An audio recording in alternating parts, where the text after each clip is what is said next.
Bonjour, ici René Morissette. Et Mathieu Fortin, bienvenue à Pas sorti du bois. Si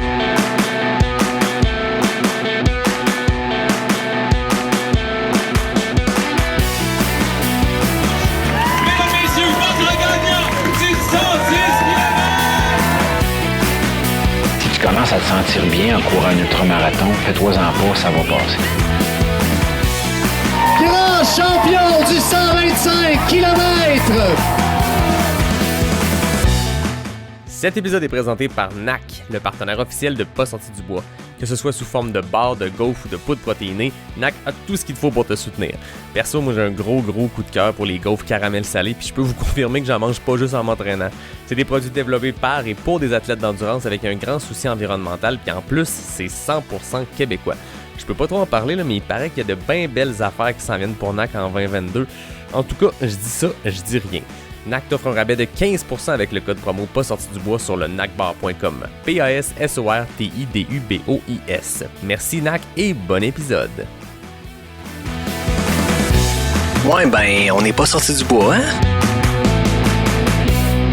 Bonjour tout le monde, bienvenue à ce 74e épisode de Pas sorti du bois. Aujourd'hui, je suis accompagné de pas un, mais deux gars, deux ultramarathoniens, des maudits bons coureurs, mais surtout des bons chums dans la vie. Mathieu Fortin, René Morissette, comment ça va? Ça va très bien. Salut Yannick. Salut, merci d'être là. Très bien aussi. Merci de nous avoir invités, Yannick. Bonne idée. Ben écoute, depuis le temps, là, je veux dire, ceux qui vous connaissent, je pense qu'il n'y a pas de question que ça va faire un bon épisode. Ceux qui vous connaissent moins, on aura l'occasion de rentrer un peu dans le détail et de comprendre pourquoi ça va faire un bon épisode, parce que vous êtes deux partners d'aventure, de course, vous êtes des amis dans la vie. Puis je sens que dans vos aventures de Fastpack, il y a beaucoup de belles et de choses inusitées, anecdotiques, humoristiques, peut-être aussi dark parce qu'il y a des creux qui arrivent. Mais je suis sûr qu'il y a plein de belles anecdotes qui vont pouvoir sortir de ça. Puis là, on rentre là-dedans, dans ce qui se passe entre Mathieu et René quand vous partez 4 jours dans la brousse. Ça va être très intéressant. Vous censurez vous-même, vous décidez ce que vous pouvez dire ou pas. OK, c'est bon. Et on va essayer.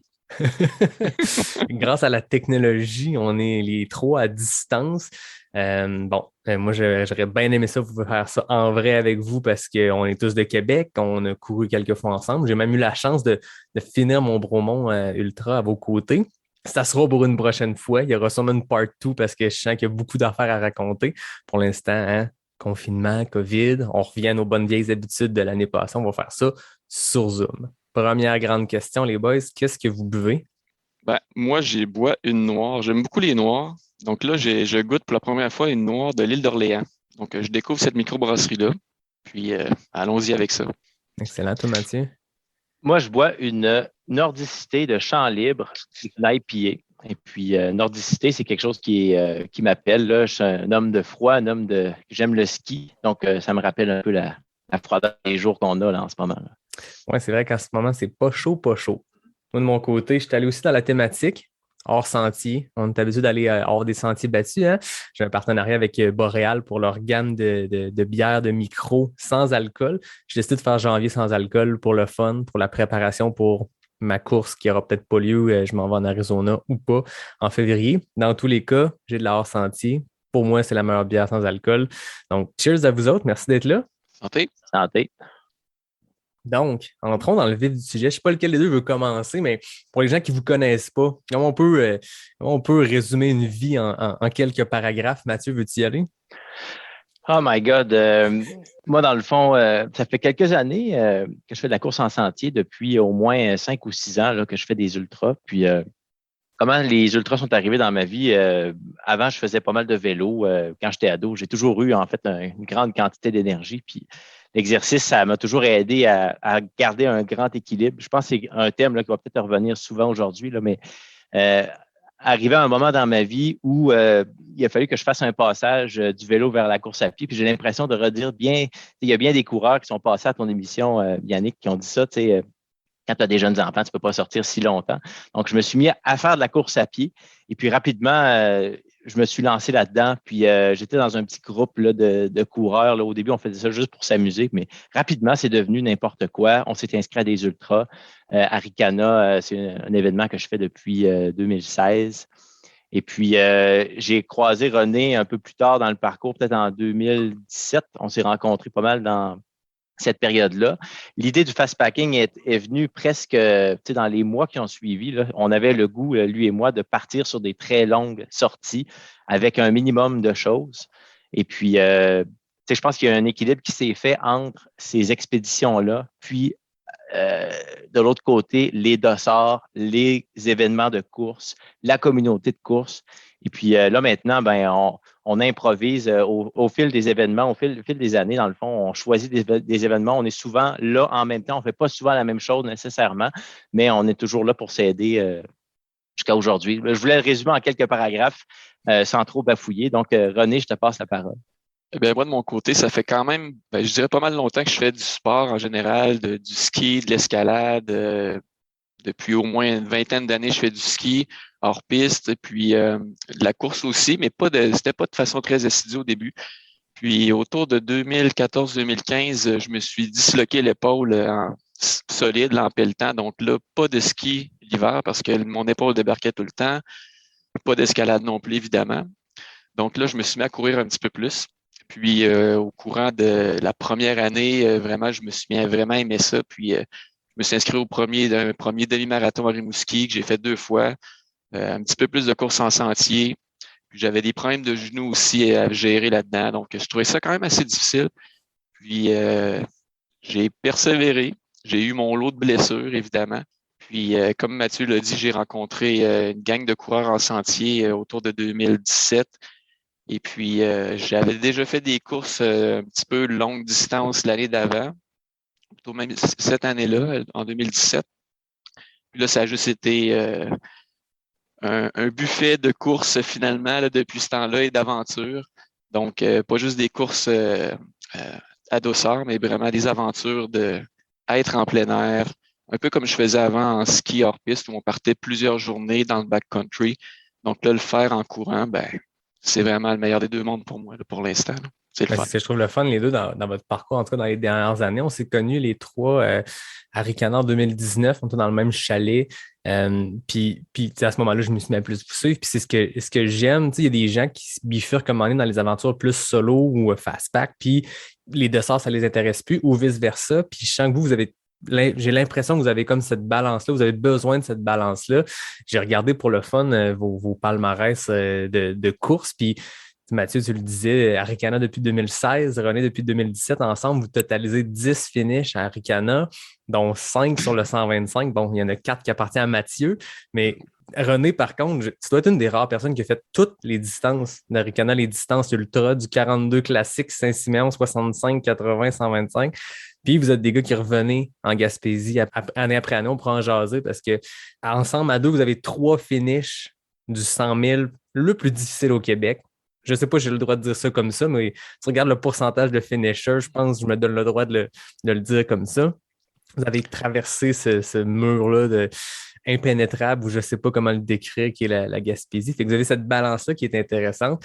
Est-ce qu'à un moment donné, vous avez senti qu'il y avait un appel d'un bord plus de l'autre dans les courses organisées versus fast-pack, ou vous avez besoin de cet équilibre-là quand vous prévoyez votre été 2022, par exemple, qui s'en vient? Je dirais que pour ce qui est des dossards dans une année, c'est très. On sait à peu près quel genre de course on voudrait faire. On s'en parle un peu. Des fois, on s'envoie un screenshot. OK, oups, je viens de m'inscrire à telle affaire. Puis là, ça génère ça génère une organisation, on se loue un chalet, puis ça, c'est comme ça que ça fonctionne.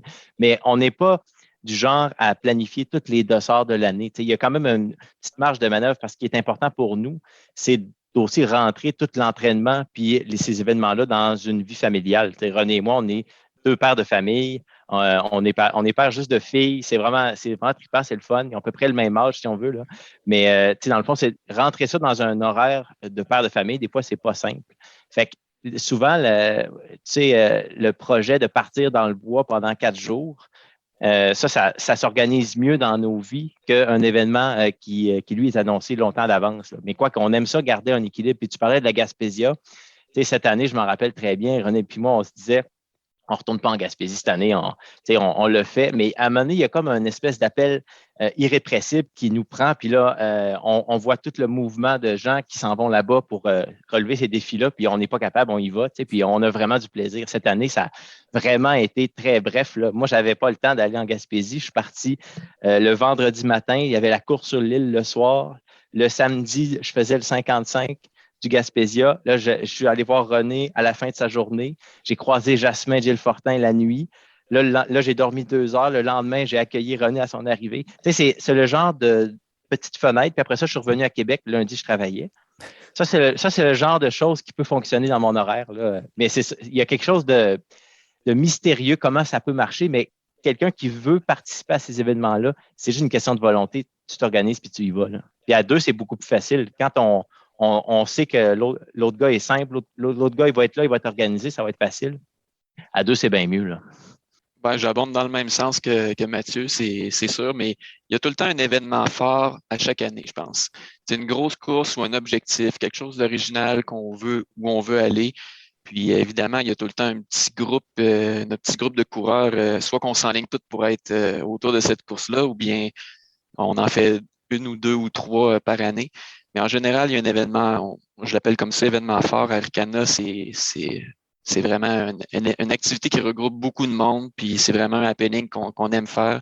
La Gaspésia aussi, là, plusieurs années.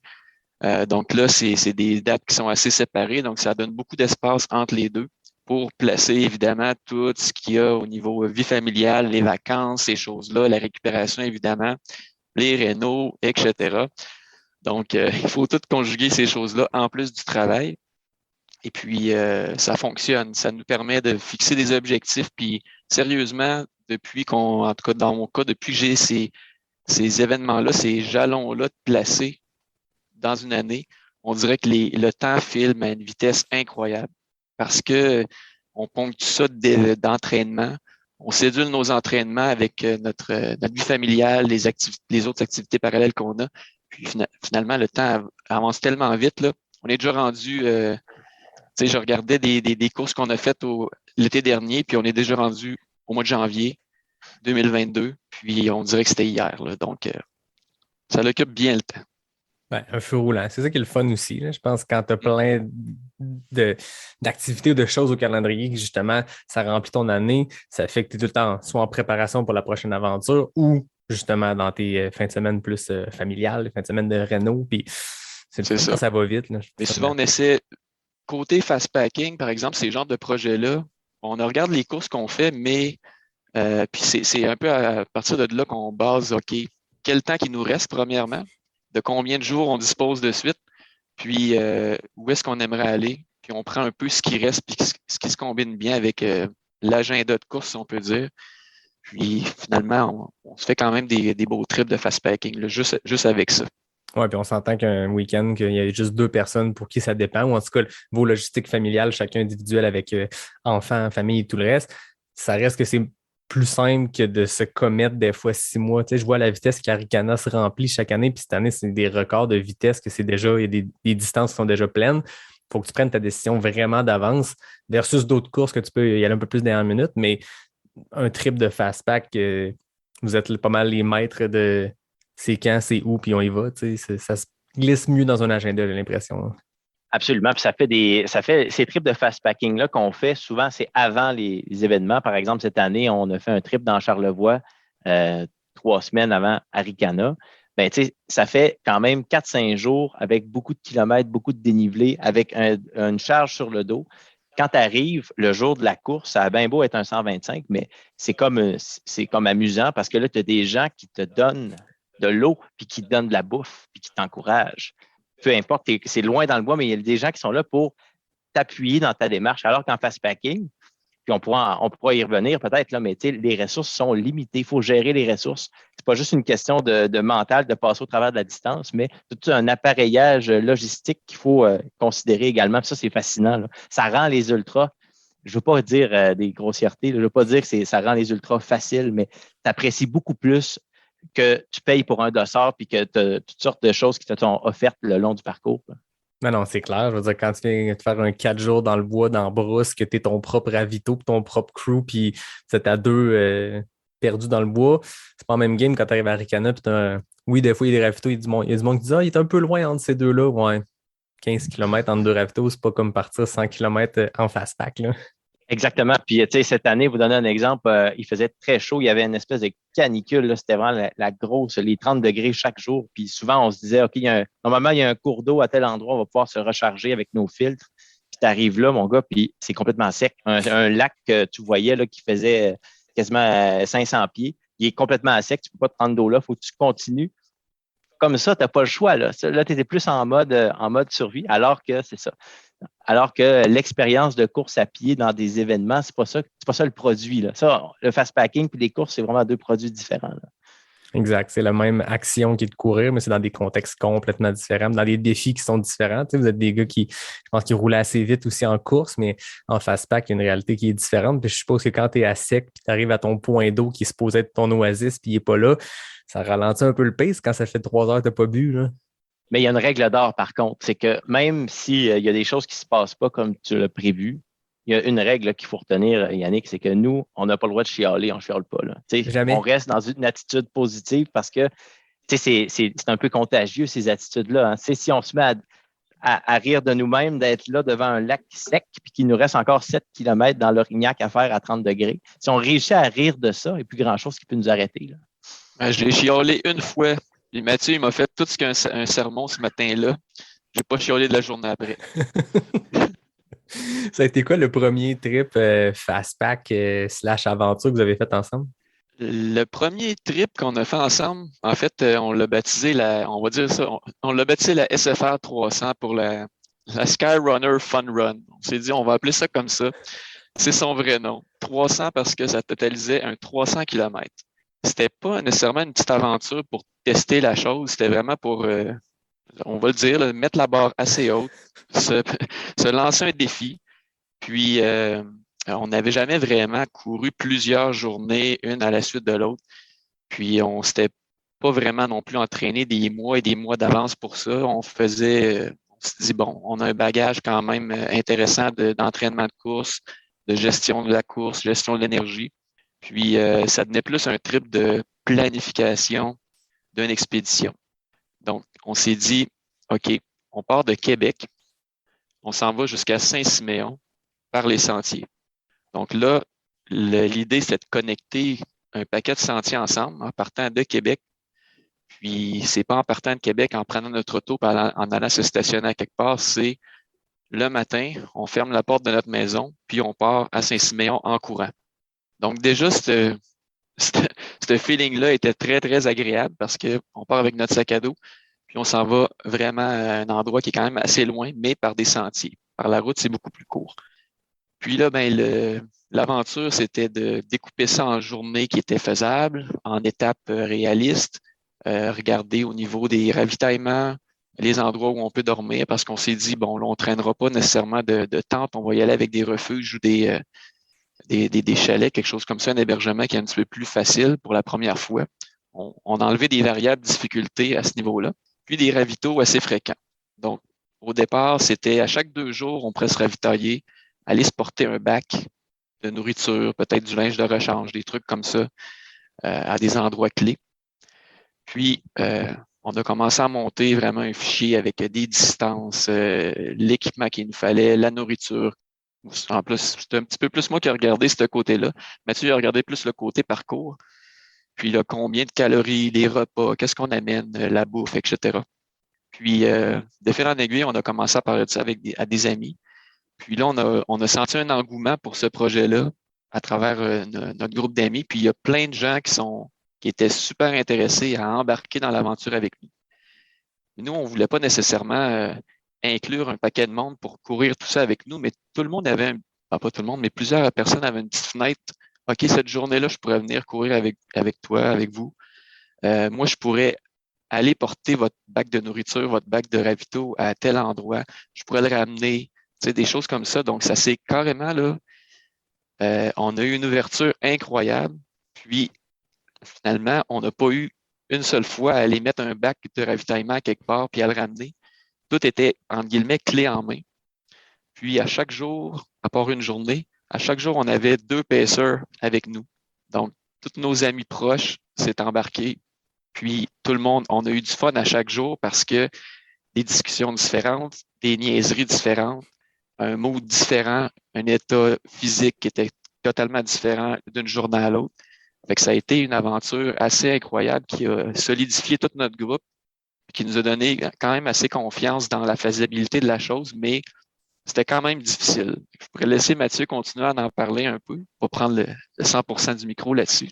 Ben non, mais tu sais, c'est ça. Moi non plus, je ne veux pas prendre 100%. Là, si je m'emporte puis on parle de ce projet-là, ça pourrait prendre des heures, là, mais essentiellement, ça a rendu l'activité encore plus plaisante de voir que plein de gens se greffaient, comme René l'expliquait. Mais quand tu as quand même, t'enchaînes des 50 km, 2000 mètres par jour, là, cette affaire-là, ça prenait 6 jours.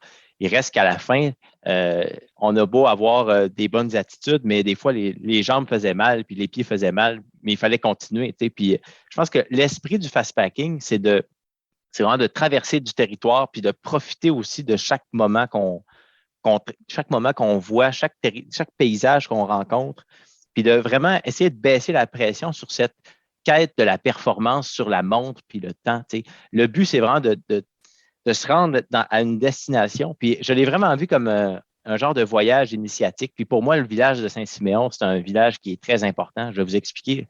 Moi, je viens de l'autre côté du fleuve, d'un petit village à côté de Rivière-du-Loup. Puis quand j'étais jeune, j'entrevoyais les montagnes de Charlevoix, puis ça a toujours été un peu mystérieux pour moi. Puis la fin du tracé nous faisait partir, le 6e jour du mois, nous faisait partir de la CEPAC des Hautes-Gorges. On prenait une portion de la traversée de Charlevoix, on embranchait dans l'Orignac, à côté du refuge L'Épervier, puis on arrivait sur la montagne des Taillis avec toute l'immensité du fleuve qui ressemble à un océan à ce moment-là. Donc, personnellement, je peux dire que ça m'a transformé comme coureur. Ça nous a transformé comme équipe aussi, parce après un trip comme ça, quand tu as traversé des hauts, des bas, nécessairement la planification, ça ne peut pas se passer exactement comme tu l'as prévu sur papier, c'est impossible. Puis quand tu arrives à la toute fin, ben, tu dis, OK, devoir accompli, c'est quoi la prochaine étape? C'est ça le problème avec gravir des montagnes. Quand tu arrives en haut, tu en vois plein d'autres, tu veux continuer. Donc, ça nous a donné plein d'autres idées pour planifier d'autres expéditions. Ça, c'était en 2019. Et puis, essentiellement, on a fait un gros voyage de fastpacking par année depuis 2019. Mais de fois en fois, là, c'était à chaque fois différente. Là. Je ne sais pas, René, si tu veux parler de celui en Gaspésie l'année suivante. Là, ça, c'était un autre type d'aventure. Oui, exact. C'est ça. On a fait en 2020, c'était l'année où on commençait à être confiné, puis c'était assez limité dans les options, mais il y avait un certain relâchement à l'été, puis je pense qu'on a profité de cette fenêtre-là. Mais on avait quand même pas beaucoup de temps. On avait un petit peu moins de temps pour ça. Mais on s'est dit, bon, allons en Gaspésie. C'est un endroit qu'on aime beaucoup pour le ski. Moi, je vais en Gaspésie depuis pratiquement une vingtaine d'années faire du ski, mais très peu l'été en randonnée. Puis, le SIA m'a toujours fasciné par sa dimension, sa longueur, son niveau de difficulté aussi, qui est, on peut dire, certaines sections légendaires.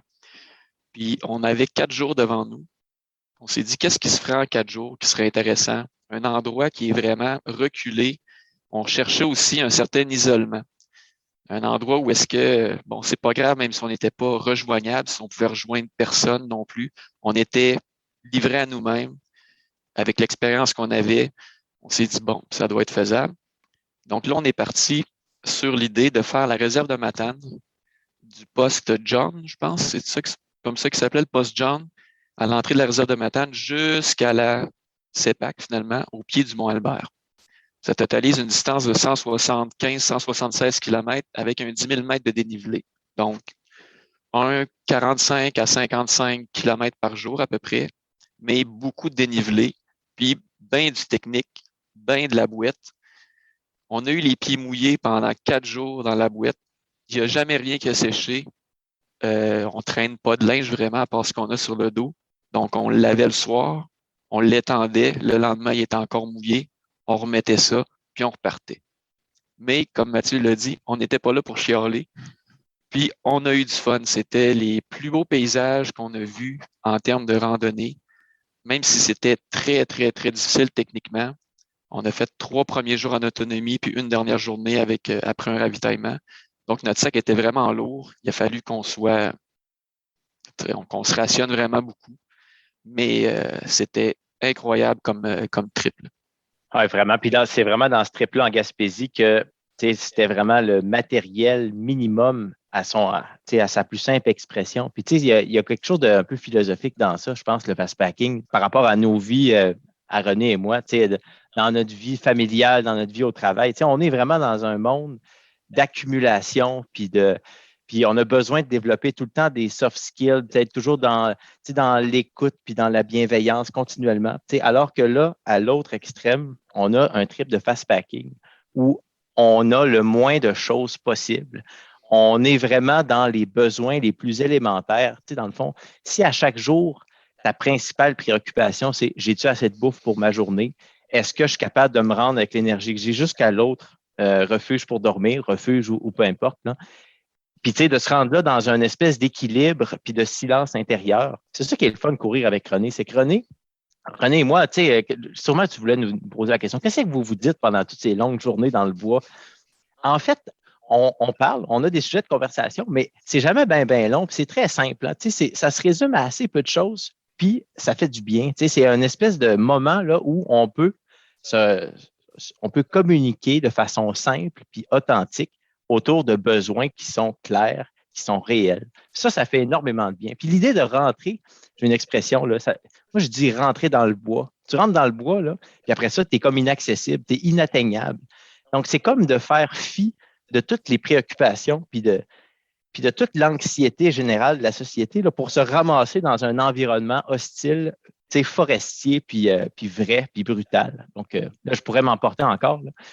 Mais je ne sais pas, René, si tu es d'accord avec moi. Il y a une espèce d'équilibre qu'on va chercher dans ces aventures-là qui nous permet après de revenir dans notre monde policé, civilisé, très, très bien structuré. On revient là-dedans. C'est beaucoup plus facile pour nous de nous réintégrer. Là. Oui, aussi. Puis c'est un peu l'aspect du défi de surpasser, de vivre des difficultés, vivre un peu de souffrance parce que veut pas, on souffre un peu à faire ça, mais c'est comme comment je pourrais dire, le plaisir dans la souffrance. C'est que ça permet, tout est une question de relativité. Là, c'est tu associes un plaisir à une certaine souffrance. Après ta journée, t'en as sué, t'as vraiment fait un effort qui dépasse certaines limites, là, des fois qui t'accote au mur. Puis tu es satisfait de toi-même. Puis quand tu reviens dans ta vie de tous les jours, ben, tu prends les choses avec sous un nouvel angle, une nouvelle dimension. OK, ça doit pas être si surmontable, si impossible à surmonter, tu sais. Donc là, ça nous amène pas nécessairement une sagesse, là, je dirais pas jusque-là, mais au moins mettre les choses en perspective, tu as passé à travers des moments difficiles que tu t'es imposé. C'est pas des épreuves de vie là, qu'on vit là, c'est nous autres qui s'imposent ces propres défis-là. Mais ça nous permet d'être un petit peu plus posé, plus relax, évacuer le stress de la ville, le stress du quotidien. Puis non, c'est ça. C'est un peu comme pas une thérapie, on n'irait pas jusque-là, là. Mais ben, quoique marcher 4 jours dans la boîte, c'est pas loin d'un genre de style bien thérapeutique avec de la boîte, c'est ça? C'est ça, c'est c'est une thérapie mentale pour tout, comme tu dis, de sortir de l'anxiété sociale et tout. Il y a une thérapie même physique. Je veux dire, quand tu es dans la boîte pendant 4 jours, il y a du monde qui paye pour aller dans des spas et se faire ensevelir de boîte. Toi, tu as ça gratuitement dans le bois, c'est magnifique. C'est ça, exactement. Mais il y a quelque chose d'autant plus satisfaisant en 2020. Je ne sais pas comment vous avez vécu votre confinement, votre pandémie, mais tu sais, là, on est comme rendu habitué, on vient de retomber dans la 72e vague, puis je sais pas, tu sais, on a nos habitudes là-dedans, mais 2020, c'était un peu une surprise pour tout le monde, comment ça a été intense rapidement, puis il y a eu cette espèce de panique au niveau de la société, que le monde ne savait pas trop comment dealer avec ça, puis il y avait une anxiété sociale généralisée, les médias, puis le monde consommait ça, puis le monde à 5 heures tous les jours se connectait devant leur ordi ou devant leur télé pour écouter le premier ministre comme si on était en Première Guerre mondiale, puis qu'on écoutait le premier ministre nous dire qu'est-ce qui se passait. De sortir de ça, d'aller 4 jours, réserve phonique de Matane, j'en ai parlé maintes et maintes fois avec des invités qui ont fait le SIA, il n'y a rien qui rentre là. Pas de signal, pas d'humain, ça devait faire vraiment plus de bien que n'importe quelle autre année que vous l'auriez faite. Là, tu sors d'un moment tellement anxiogène à les grands espaces puis un peu de douleur. Absolument. Puis il y a même une excellente. Moi, je trouve que c'est une bonne anecdote.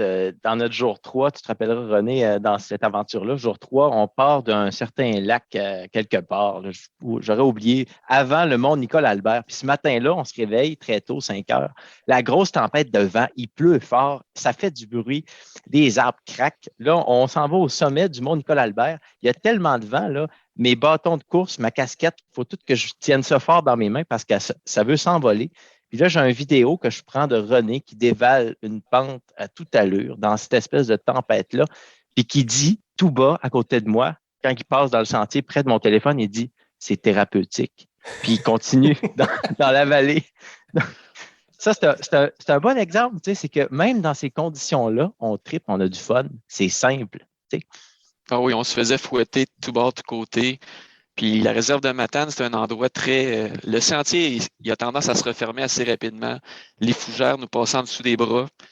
Mais les fougères, ça s'en allait d'un bord puis de l'autre. Tu ne voyais pas du tout le sentier. Puis on était dans la bouette, dans de la roche. C'est comme si tu étais... la nature essayait de t'engloutir un peu, là.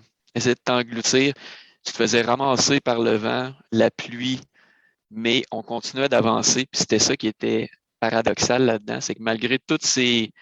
C'est la nature qui se déchaîne. Là. On continue à avancer, on continue de faire notre affaire, puis on va se rendre jusqu'au bout.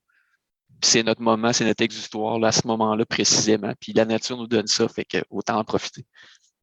Oui, puis tu sais, c'est une région qui est connue, c'est une réserve faunique qui est connue pour justement ce melting pot de température-là. À un moment donné, vous avez juste vécu le plus extrême que tu pouvais vivre.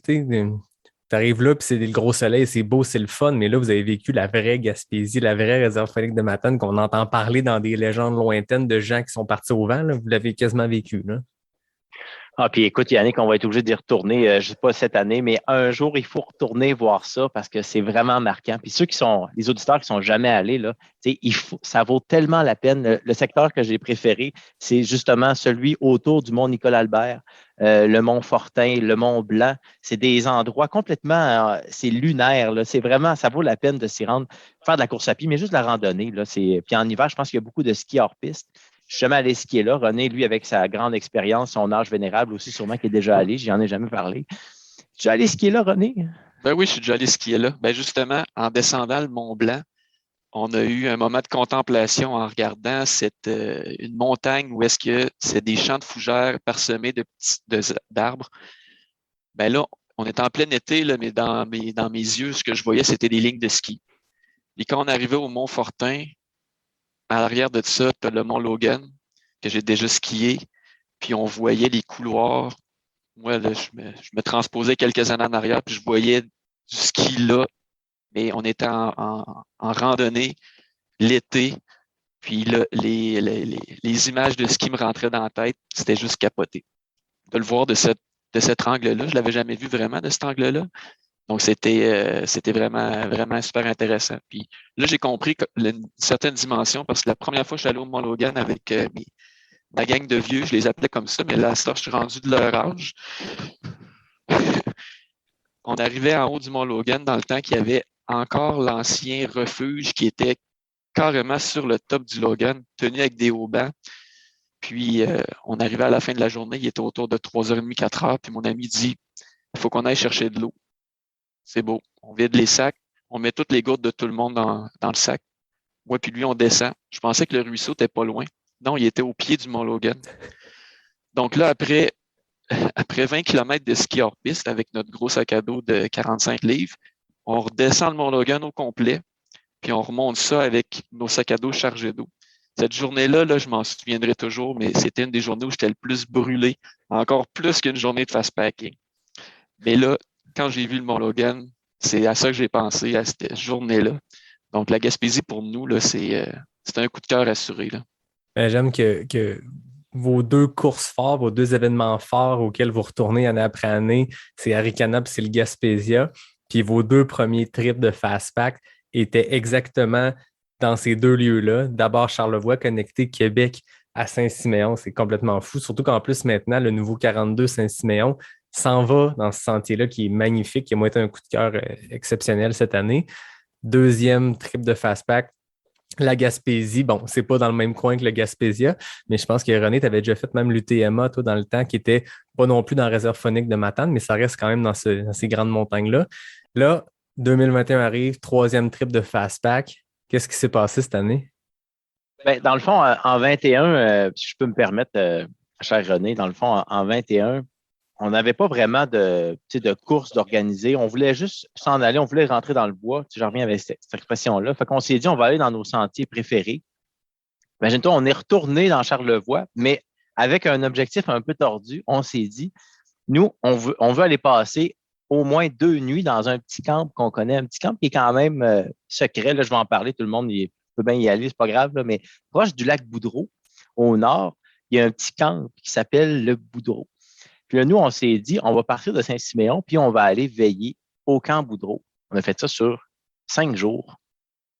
Donc, ce que ça fait, c'est, on est allé dormir à l'Épervier. Après ça, Épervier, camp Boudreau.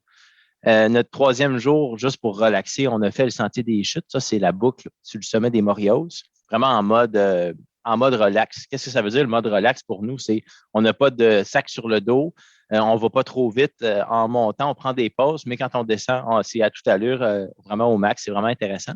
On revient au camp Boudreau, après ça, on repart. Mais qu'est-ce qui est le fun, c'est qu'on a rencontré une de tes invitées, Yannick, qui était à l'Épervier le premier soir. C'était Anne Lemat avec un de ses amis qui s'appelle Martin, je crois, Martin Lamoureux. Et puis, tu sais, des genres de rencontres dans un sentier avec 2 groupes qui arrivent de 2 trips de fastpacking différents. Puis là, l'énergie, forcément, est vraiment amusante là, parce que Anne nous a dit, ouais, on va arriver normalement à l'Épervier en fin de journée. Puis là, le temps passe. Puis là, le soleil est sur le point de se coucher. On commence à être inquiet.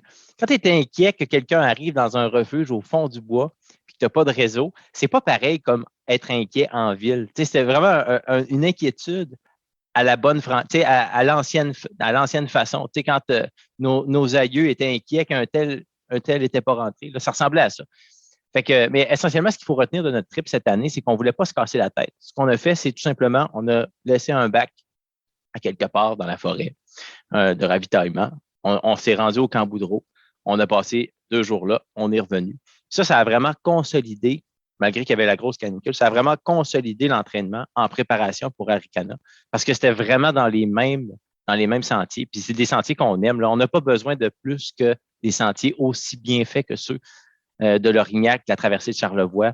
On a croisé toutes sortes de gens. Là, je me rappelle, là, vraiment des visions inspirantes. Là. À la toute fin, quand on revenait, on a croisé un homme là, qui était quand même un homme âgé avec une scie mécanique sur le dos qui entretenait le sentier en préparation d'Arikana 42, le nouveau parcours.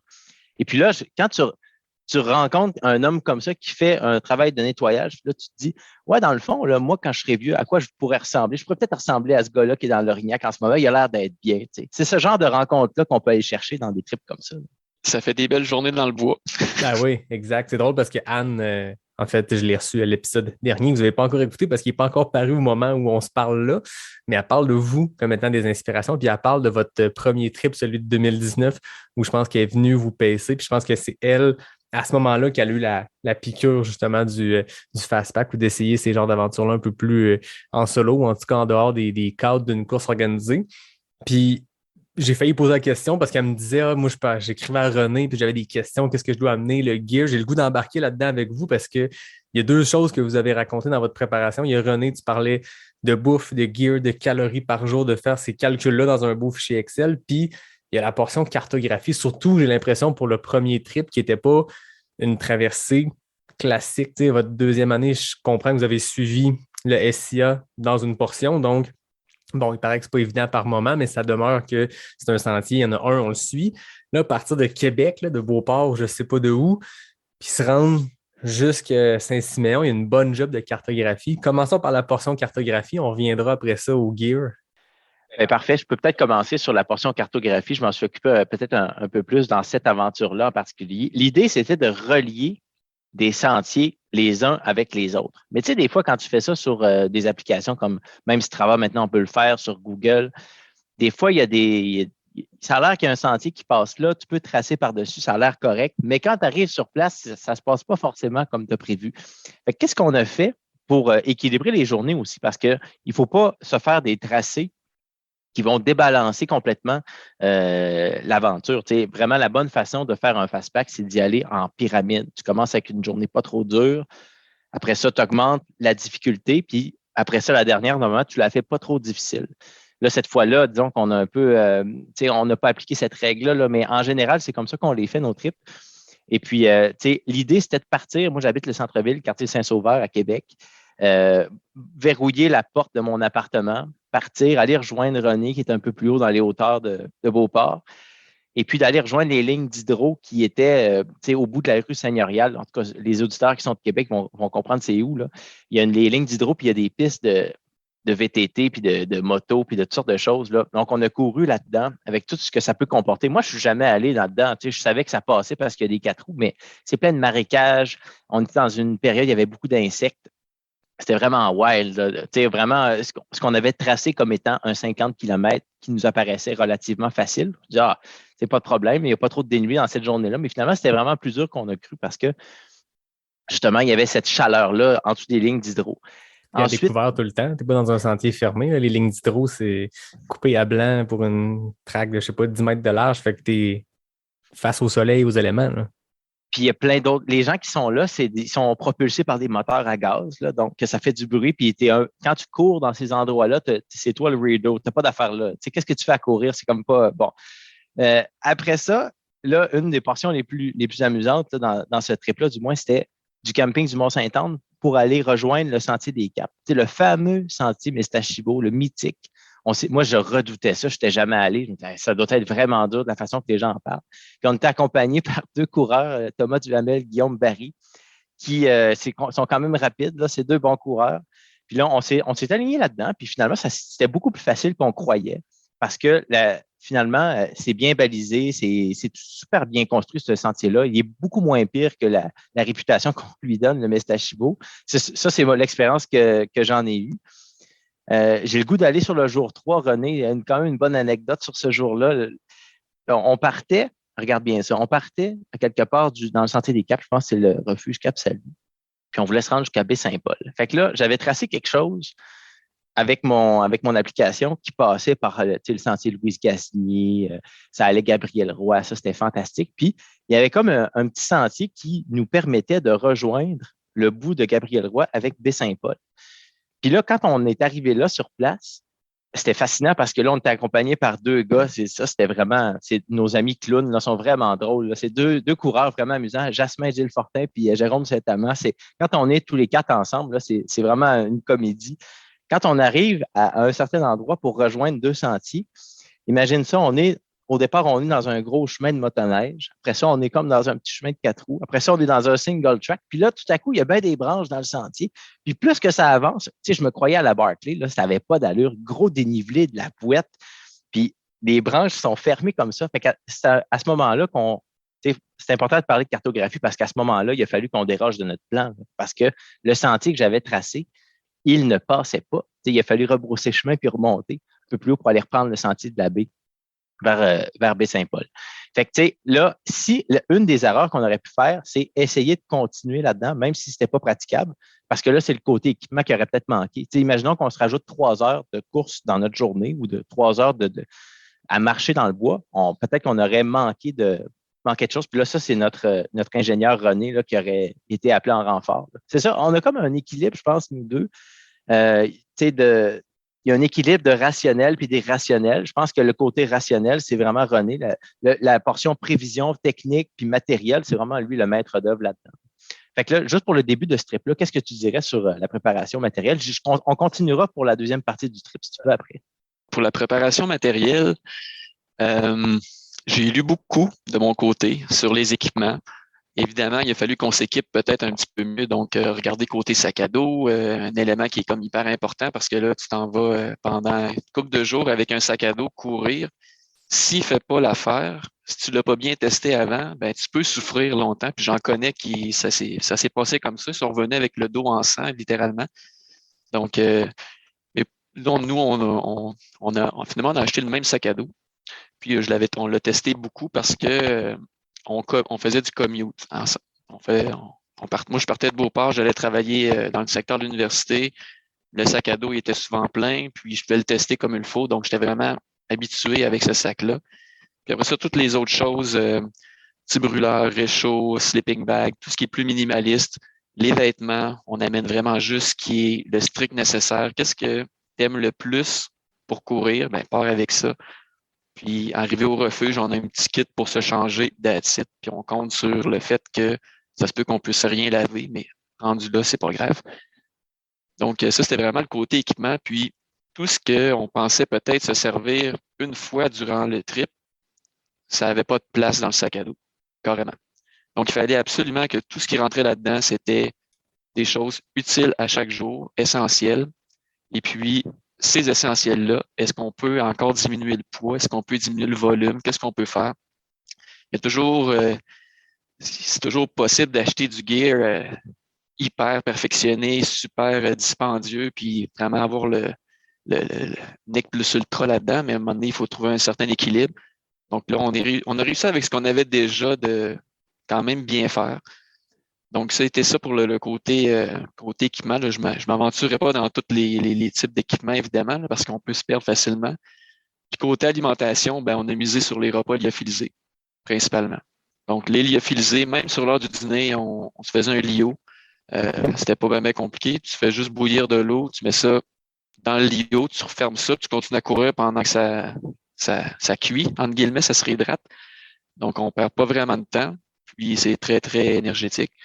Pour ceux qui ne sauraient pas ce que c'est, est-ce que tu veux l'expliquer, René? Oui, les repas lyophilisés, en fait, c'est des repas tout près des. Par exemple, tu peux avoir un spaghetti où est-ce que les pâtes, la sauce, et c'est déshydraté à froid, donc par le procédé de lyophilisation. Donc, la façon de réhydrater ces repas-là, c'est simplement d'ajouter de l'eau chaude en quantité vraiment bien précise pour que la réhydratation se fasse selon l'état d'origine des aliments. Donc, en général, c'est peut-être à 300, 400 ou 500 millilitres, dépendamment du type de repas que tu as. Puis, ça prend 10 et 20 minutes à réhydrater. Puis, ça fait longtemps que je consomme des repas lyophilisés dans les aventures avant. Puis, vraiment, il y a longtemps, c'était carrément pas mangeable. Quand tu réhydratais des pâtes, c'était comme si tu les avais pas hydratées parce que c'était dur. Mais aujourd'hui, ils ont développé des façons ils ont trouvé des bonnes recettes pour faire les aliments et aussi bien déshydrater le tout. Fait que c'est vraiment quand même bon. Puis, je te dirais qu'après 2-3 jours d'effort, pas mal tout est bon aussi. Je me souviens d'une fois où est-ce que on était, je sais pas si tu te souviens, Mathieu, au lac Cascapédia. On avait le goût de salé, on n'avait pas amené assez de sel. Puis, moi, j'ai des petites capsules de sel d'électrolyte, là. On peut les ouvrir, sinon on les mange directement comme ça. Je me fais une tasse d'eau bouillante, je mets ça dedans, puis je commence à boire ça. Dans ma tête, là, je buvais un bouillon de poulet, okay, carrément. Mais c'était juste des électrolytes dans l'eau. Et mon cerveau, lui, là, c'était un bouillon de poulet succulent. Puis c'était une de mes meilleurs breuvages de la journée, là. Fait que tout est relatif, là. Des choses très simples deviennent très bonnes. Tu sais, tantôt, vous faisiez le parallèle entre la vie de tous les jours et quand on tombe dans ces moments-là. Tu sais, dans la vie, je veux dire, on vit en Occident, on vit dans une ville. Tu sais, la vie est facile, même malgré toutes les difficultés qu'on peut vivre. La vie est quand même facile au Québec si on se compare. Là, on tombe dans des moments où on ne peut pas se permettre d'être fine bouche ou d'aimer ou de ne pas aimer. Tu sais, quand les enfants, vous le savez, vous n'avez, mais tu sais, des enfants, j'aime pas ça, tu sais, puis on donne tout le temps, mais ailleurs dans le monde, ils ne peuvent pas choisir, blablabla. Là, je veux dire, tu peux pas te permettre d'être piqué, puis tu ne peux pas l'être, puis tu ne l'es pas, parce que dans l'état où tu es, justement, c'est juste un besoin primaire, besoin primaire de juste manger. Les calories qui sortent, il faut que tu les manges. Pas une question de j'ai le goût de quoi aujourd'hui? Non, j'ai juste le goût de manger parce que je viens de dépenser des calories toute la matinée. Ça ne veut pas dire qu'il faut que tu amènes nécessairement n'importe quoi. Il faut vraiment que tu amènes des choses que tu aimes. Ben oui. Comme dans les courses, là, il y a des choses que ça passe en général, mais quand tu arrives à un certain stade dans ta course, il n'y a rien, ça ne marche pas, là. Donc, c'est la même chose. Il faut que tu t'assures que ce que tu vas manger, tu vas aimer ça. Ça, il y a de l'essai-erreur là-dedans, évidemment. Donc, on a appris avec le temps. Tout à fait. Fois, je pense qu'il faut se gâter, traîner quelque chose de positif, que tu sais qu'à un moment donné, tu vas avoir ce craving-là, ou juste tu te laisses de quoi dans un drop bag si on l'applique à la course ou tu traînes quelque chose dans ta bouffe que tu sais qu'à un moment donné, un moment clé, quand tu vas en avoir besoin, c'est là, puis ça va faire l'effet que ça aura à faire. Le pamplemousse. Exactement, j'allais parler du pamplemousse. Il y a une bonne anecdote. Je pense que c'était dans Gaspésie cette fois-là. Puis, tu sais, je sais pas, ça faisait peut-être 2 jours. J'ai complètement oublié, là, mais tu sais, tu passes une longue journée dans les moustiques, dans l'humidité, ton gear est mouillé, tu as des ampoules. Puis là, tout à coup, ton partner, assis sur une plateforme, vraiment épuisé, il te sort un pamplemousse de son sac. Puis ça, c'est la meilleure chose qui peut arriver dans ce moment-là, à cet endroit-là. Un pamplemousse, c'est un produit extrêmement là, valorisé. Puis il y a ça, puis je vais te donner un autre exemple aussi. Tu sais, je me rappelle dans ce trip-là en Gaspésie, je m'étais amené un petit contenant de beurre d'arachide. Puis le beurre d'arachide, moi, j'en consomme souvent, j'aime ça, tu sais. Puis là, le 3e jour, je me dis, j'ai tellement faim ce matin, il me semble que je passerai au travers de mon contenant de beurre d'arachide. Puis là, il m'en restait juste, et j'en avais pour 4 jours. Puis là tu as la fameuse question, est-ce que je le clenche tout de suite parce que demain, je n'en aurai pas? Puis là, après ça, tu dis non, tu remets le couvercle là-dessus, tu le remets dans ton sac, tu dis non, il faut garder des provisions. Fait que, tu sais, l'expectative du futur, du lendemain de course, ça ne peut se faire que dans des trips de fast packing. Tu sais, dans un ultra, il y a comme une espèce une course, je veux dire, un 100 000. Tu te dis, regarde, là, mettons, au 120e kilomètre, j'ai un peu mal au cœur, je prends tout ce qui rentre, on engobe tout ça, je vais gérer les problèmes demain. Une fois que j'aurai passé l'arche d'arrivée, je vais être correct. Mais là, dans un trip de fast packing, c'est pas ça du tout. Quand tu te couches le soir, là, il y a la journée du lendemain qu'il faut préparer déjà. Puis je trouve que c'est une bonne façon de préparer des ultras que de faire du fast packing parce que il faut vraiment que tu te concentres, il faut que tu te parles, il faut que tu sois capable de te retenir toi-même sur tes propres envies. Puis, tu sais, souvent, tu sais, là, on s'amuse, là, on parle, Rodé puis moi, nos aventures, blablabla, mais il y a des moments où ça va pas bien. Tu sais, il y a des moments qui sont difficiles, puis que là, les idées sont noires, puis là, il faut se parler à soi-même. Puis, c'est pas mal plus dur de se convaincre de continuer dans un projet personnel que tu as toi-même décidé de faire que dans une course que tu as payé 400 pièces, tu sais, parce que là, tu te dis, voilà, ça vaut la peine. Là, regarde, j'ai tout mobilisé ces efforts-là, je vais la faire, je vais me rendre jusqu'à la fin. C'est comme cohérent avec le choix que j'ai fait. Mais quand c'est toi qui as décidé de le planifier comme ça, tu es victime de tes propres erreurs de planification. Là, tu assumes, puis il faut aller jusqu'au bout. Mais c'est plus facile à deux, ça. Jamais je partirais seul. Tu sais, on a une collègue coureuse là, qui a traversé le SIA toute seule pendant elle a battu le record du parcours. Là. Il faut m'excuser, j'ai oublié son nom. Tu l'as reçu à ton podcast, je l'ai écouté, j'ai adoré. Charlotte Levasseur-Paquin. Exactement. Fantastique. Tu sais, elle a été toute seule pendant tous ces jours-là. Moi, je pense que c'est une coche au-dessus, ça, faire ça tout seul, parce que tu n'as pas quelqu'un pour te raisonner. Tu n'as pas quelqu'un pour te dire hey, attention, là, es-tu en train de chialer, toi, là? Alors que nous, ça, c'est notre dialogue de tous les jours, c'est facile, là. Y a-t-il des moments comme ça? Parce que tantôt, vous dites en ouverture, on n'a pas le droit de chialer, mais y a-t-il un souvenir, une anecdote qui vous revient d'un moment où un des deux, vous étiez dans le creux complet, puis l'autre, il a comme fallu qu'il pédale un peu pour deux, puis qu'il ramène l'autre à la surface? Écoute, je peux commencer, puis Mathieu, il va compléter, c'est sûr et certain. Justement, dans notre trip de Québec-Saint-Siméon, la première journée, je commençais à avoir mal au mollet. J'ai eu un étirement, je pense, dans un entraînement 3-4 jours avant. En partant, je commençais à avoir mal un petit peu au mollet. À mi-chemin, autour du kilomètre, peut-être, je sais pas, 150, je commence à avoir mal à la cheville, mais vraiment, vraiment mal. T'sais. Puis là, on était juste à mi-chemin, puis comme je disais plus tôt, il y a beaucoup de gens qui nous supportaient là-dedans. Fait que, veux pas, même si c'est un projet personnel, quand ça implique d'autres gens qui sont mobilisés pour toi, c'est un peu un incitatif à aller jusqu'au bout, puis pas nécessaire. Tu veux pas les décevoir, c'est pas ça que je veux dire, mais ils sont là pour toi, tu sais. Fait que let's go, on y va. Fait que là, j'avais vraiment mal. Puis, je me souviens, cette journée-là, la journée numéro 4, on était seuls. Anne Lemaitre nous attendait au chalet Le d'Or, dans Charlevoix, grand jardin dans ce coin-là. Puis, moi, là, j'avais les jambes, là, et ça commençait vraiment à faire mal. J'ai pas dormi de la nuit parce que j'étais stressé, anxieux de savoir mon état du lendemain.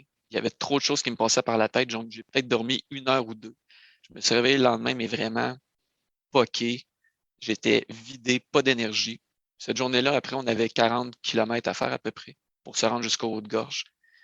Anne était là. Il y avait aussi Isabelle Bernier qui était avec nous. Donc, les deux filles de Sherbrooke étaient avec nous. Donc, ils nous ont guidés là-dedans. En tout cas, moi, je me suis fait guider comme si j'étais avec ma mère, puis elle me guidait au bon endroit. Mais là, vraiment, il a fallu que j'aille un soutien. Puis en arrivant là, Anne avait laissé son auto au parc des Hautes-Gorges. Donc là, on arrive aux Hautes-Gorges. Le lendemain, c'est la dernière journée. Il restait une journée. Puis là, je voyais l'auto, puis j'étais vraiment mal amoché, j'étais fatigué. Puis là, j'avais une option de sortie. Puis comme Mathieu l'a dit, c'est notre projet, on se compromet, c'est nous-mêmes qui se place dans cette position-là. Encore là, la tête, ça me tournait. Heureusement, j'ai quand même bien dormi, mais le lendemain, j'avais la cheville qui était enflée. Là, ma mère ne sera pas contente si elle écoute ce podcast-là. J'avais une cheville enflée. J'avais un mollet qui était vraiment très, très tendu. Et puis, j'avais commencé à adapter ma façon de courir un peu. Là. Je faisais vraiment des petits pas pour être sûr de ne pas trop étirer les tendons, les muscles. Puis, il ne fallait pas que je pile sur une roche de travers parce que sinon, ça faisait vraiment mal. Le lendemain matin, j'étais mais carrément là, ambivalent sur on continue ou on continue pas. Parce qu'il restait quand même 72 km à faire cette journée-là pour finir. On était assis les quatre à la table dans une petite tente, puis personne parlait. Personne parlait, c'était le silence total. On mangeait, puis moi, ça rentrait à peu près pas. J'avais mal au cœur tellement que j'avais mal. Tu sais. Mathieu intervient. Vas-y, Mathieu. Ah non, puis là, je me suis aperçu qu'il y avait une espèce d'ambiance dans la tente Utopia que je m'en suis aperçu d'un coup sec parce que, tu sais, il y a une des choses que j'aime bien faire aussi, c'est de la visualisation. Tu sais, je suis beaucoup dans la projection de ma journée. J'essaie de voir qu'est-ce qui va m'arriver. Puis là j'étais autour de la table puis j'étais comme hilar. Tu sais, j'avais le goût de rire. J'étais comme là, ben, tu sais, là, j'étais comme en train de rire tout seul à la table. Puis là, je vois tout le monde qui a comme un air de déprime, tu sais. Puis là, ça a été trop. Là, pour moi, là, j'ai frappé sa table. Puis là, j'ai fait un long sermon à René. Puis Anne Lemaitre, après ça, elle a dit que je lui avais parlé comme un centurion romain. Que je lui avais dit des choses comme on s'est rendu jusqu'ici, c'est pas maintenant qu'on va lâcher. On est parti de Québec, Saint-Siméon est à portée. Il faut continuer. Puis essayer de. Là, je me rappelle pas exactement de ce que j'ai dit dans ce discours-là le matin, mais à la fin, là, il y avait tellement d'énergie dans la tente là, qu'on a tout pacté nos choses, puis on est parti, puis ça a fonctionné. Est-ce que cette journée-là a été facile? Bien sûr que non. Est-ce qu'elle a été drôle? Absolument. Parce que il y a une espèce, tu sais, il y a un peu de ridicule là-dedans. Là. Quand le matin, tu te demandes si tu abandonnes, tu rentres dans le bois pour 70 kilos. Rendu à mi-chemin, là, qu'est-ce que tu te dis? Tu te dis, mais qu'est-ce que je fais ici? Je fais ça pour le plaisir. Puis, peut-être une autre anecdote que j'aimerais placer ici. À quel point on fait ça pour le fun, pour le plaisir. C'était sur le Gaspésia 2019. J'étais avec Hélène Dumais, Jasmin Gilles Fortin, il est à peu près 1h du matin. On part du ravito à Coin-du-Banc. On a, je ne sais pas, 105 ou 110 kilomètres de fait. On a toute une face de mort. T'sais, Hélène est grise. Jasmin, avec sa longue barbe, il voit plus clair. On a toute la misère à avancer. Puis là, Jasmin, il nous arrête sur le bord de la plage puis il nous dit « Hey, c'est le fun, hein? On fait ça pour le fun, dans le fond. Là. On est ici parce qu'on a du plaisir. » Puis je pense que c'est quelque chose qui m'a beaucoup marqué. À chaque fois que j'ai l'occasion de ramener ça en se disant « Écoutez, là, on se met dans ces situations-là.